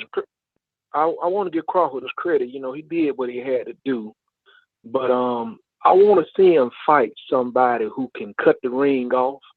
I want to see him fight somebody who can, you know, oppose their will on him. Because the guys he's fighting, Hearn and Benavidez, those guys 60 seconds. Show me nothing. I can't go off of that. I'm pumping the brakes on saying that, hey, this is the pound for pound guy going to 147. You 147 guys need to watch out. I don't see that. I can't say, hey, Keith Thurman, watch out. I can't say Porter, watch out. I can't say Spence, watch out, because he hadn't really shown me enough with the 2 opponents that he's faced thus far. And I saw, really, I was surprised to see Crawford get touched as much as he did by this guy. This guy, I thought, landed punches in the first 6 rounds, and I was kind of surprised to see him get hit by. I know if Errol Spence touching with some of that stuff. I know if Keith Thurman touching with some of that stuff. If Porter touching with some of that stuff, this is a different fight. So I'm pumping the brakes. I'm pumping the brakes. 10 seconds. Saying, hey, you guys at 147, y'all better watch out. Crawford's cutting it. Because so far, I hadn't seen enough. And I'm not hating on Crawford. I think Crawford is really one of the best in the division. But I'm pumping my brakes a little bit, though. Until I see him fight somebody that can impose their will just as much as he imposed his will, then I'm ready to give him that credit. That's my call. All gas, no brakes, homie. Rod, thanks for calling in. Hurricane Ray in Miami, talk to me. Yo, what's good, man? How's the weather up there, man? Cold out there yet? Oh, hell yeah, man. It's 50s. Yeah. I had to turn the fucking boiler on today. Cold as hell in Indianapolis. Hey. Hey, man. Hey, Ness, man. Why? Yo, man, I gotta play. You know, I gotta pick on you today, man, because you out here like Spence is the fucking truth. When the only person he's really fought is Ain't Kell that his Brooks. name? And You can't come out that place. You can't say that, bro. Kell Brooks ain't really fight nobody except for Triple G. No. Go ahead. He fought and beat Sean Porter, who is now the WBC champion. That means something. See, that's exactly what we want to see Benavidez do. We want to see Hearn do. We want to see Gamboa do. Felix Diaz do. Fucking Ray Beltran do. I don't know. The list goes on and on. Hank Lundy. Let me see somebody Crawford beat, do something after. Okay? Where that's at. What Algieri do after? Algeria is in managerial problems. What did Kell Brooks do Algeria is in managerial problems. do after? Kell Brook? I'm just saying. What didn't Kell Brook do after? What didn't Kell Brook do after? He had like 4 defenses after. No, nigga. Don't come with that weak shit. Who he beat after, nigga? Who? Kell Brook. Kell Brook ain't beat nobody. What you mean? He beat JoJo Dan. John Porter beat Danny Garcia. Yo, you gotta talk into the phone. I can keep, I can keep going, but don't jack my call. Let me talk though, because you know what? The truth is, the reality is Crawford's not ready for Spence, and I saw that last night. All right, so I'll give you that. Can you hear me? I hear you now. No, we hear you. We hear you. I can't hear shit, bro. Crawford's not ready for Spence. Who is Crawford ready for in that division? Maybe a Danny Garcia, maybe a Sean Porter. That's what I would like to see next for Crawford. I don't know if that'll happen, but that's the truth, though. That's, you know, I'm talking truth. Errol Spence ain't fought nobody like for real. He ain't even cleaned out his division.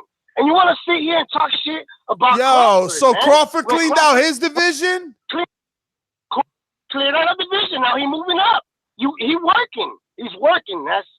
He's daring to be great. I understand the level of opposition ain't great right now. It's not. But it is what it is. Let's work up to the fight. That's my call, TBV. All right, Ray. Thanks for calling in, bro. Thanks for calling in. Jabbing at you, Ness. He was. Oh my god, that was funny. JoJo Dan. Shout out to JoJo Dan, baby. Brooks side of the fence is pretty bad. I said that to make y'all laugh, JoJo Dan. Come on. I was about to go down the whole list to say Kevin Bizier and all them motherfuckers. Yo, but it's different though. Cause see, Earl won his title from Kell Brook, and then after that he fought Lamont Peterson. You know what I'm saying? It's totally different than winning your title from Hearn and then fighting Benavidez. I'm just saying. Those are my final thoughts. Bottom fucking line. Find me at NestGTO on Instagram and Twitter. Peace. My final thoughts are you got the best of both worlds Saturday night. You got a little bit of Floyd Mayweather. You got a little bit of Deontay Wilder. And Crawford went out there, put on a nice masterclass performance like a Floyd Mayweather would. But not only did he not just coast, Say what? like a Keith Thurman did against Danny Garcia. He didn't coast. He went for the kill. He put himself in danger, even though he had to fight in hand. Put himself in danger. Uppercut. Dude's body just went lifeless on the ground for like a second there. He popped back up, got him on the ropes. The ref had to wave it off. So you got the best of both worlds. You got a great performance, and also you got the fucking knockout, which all fans want to come to the arena and see. Terrance Crawford got 5 straight knockouts. That's all I'm saying. Shout out to Bud Crawford, man. Keep doing your thing. And we love seeing you in the ring. 3.0 million, 10 million watchers. Who knows the millions? We'll find out later on this week. My legs started giving out the 7th round.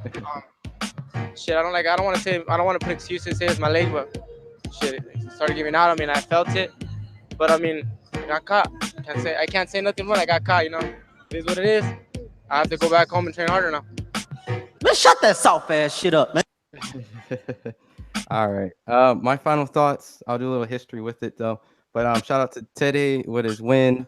I still have Inoue as the favorite. However, we still have to see Ryan Burnett and what Rodriguez does. Also, congrats to Tabiti, Buatsi, Fowler, Acosta. Also, the upsets. Congrats to Michael Hunter for beating Bakole, Patera for beating Lewis Ritson. And also, we also got to tune in Wednesday to see where Canelo possibly goes. But for the whole Crawford thing, you know, we go back to the Pernell Whitakers, Oscar when he fought Felix Trinidad, Floyd Mayweather. These are all former lightweights that moved up to welterweights and used their lateral movements, boxing abilities, and the ring IQ. And I keep saying that Pernell only had 17 KOs out of his 40 fights, and Mayweather only had 2 KOs out of his 9 welterweight championship fights. Even though some people don't really count the Ortiz KO, Crawford already has 2 out of 2. However, all pound for pounds, we tear their resumes apart. They did that with Floyd. They did that with Roy Jones too. Roy Jones was cursed with what be seen that be no competition, or was it because he wasn't able to get the Nigel Benns, the Eubanks maybe, or maybe because he just did what pound for pound guys are supposed to do, is make them look average, you know. But you know, the big thing about this is that we definitely need the rivals to cement people's legacies. Without them, you know, we wouldn't have the Hagler, Hearns, Duran, Leonard, Ali, Frazier, Foreman, even in the Canelo Triple G. That's why we push for Deontay Wilder and AJ to really, you know, figure out if they're the best at their weight. So Crawford needs his rival at the welterweight to show that he's best at welterweight and the world. But however, us as boxing fans, we're very greedy. So even when he does it, we still want more. What's next? What's next? We always want more, man. So you can find me at Fight IQ Media, Instagram, and Twitter. Man, big ups to Earl Spence too, man. Not like, you know what I'm saying, we drawing no kind of line in the sand. Well, I'm speaking from my perspective. Ain't like that, you know what I'm saying. We love all fighters, you know what I'm saying. You're one of the best in the welterweight division, and Crawford's one of the best in the other division. We just want to see y'all get in the ring with each other. No, these fighters need to understand that they're no different than basketball teams, baseball teams, and stop catching fucking feelings when the Yankees beat the Red Sox. Like, we still love the Yankees and still love the Red Sox. Not that I do, because I don't watch none of that shit, but hopefully the analogy sinks into their heads and they stop acting all shady just because you said, yo, Crawford is going to lose to Earl. And take a fucking page out of Pacquiao book. Take 3 fights with about 5 different motherfuckers. Don't matter. Yeah, you know, because, you know, Pacquiao did his best and his best wasn't good enough. I do my best, but my best wasn't good enough. We're out. Peace.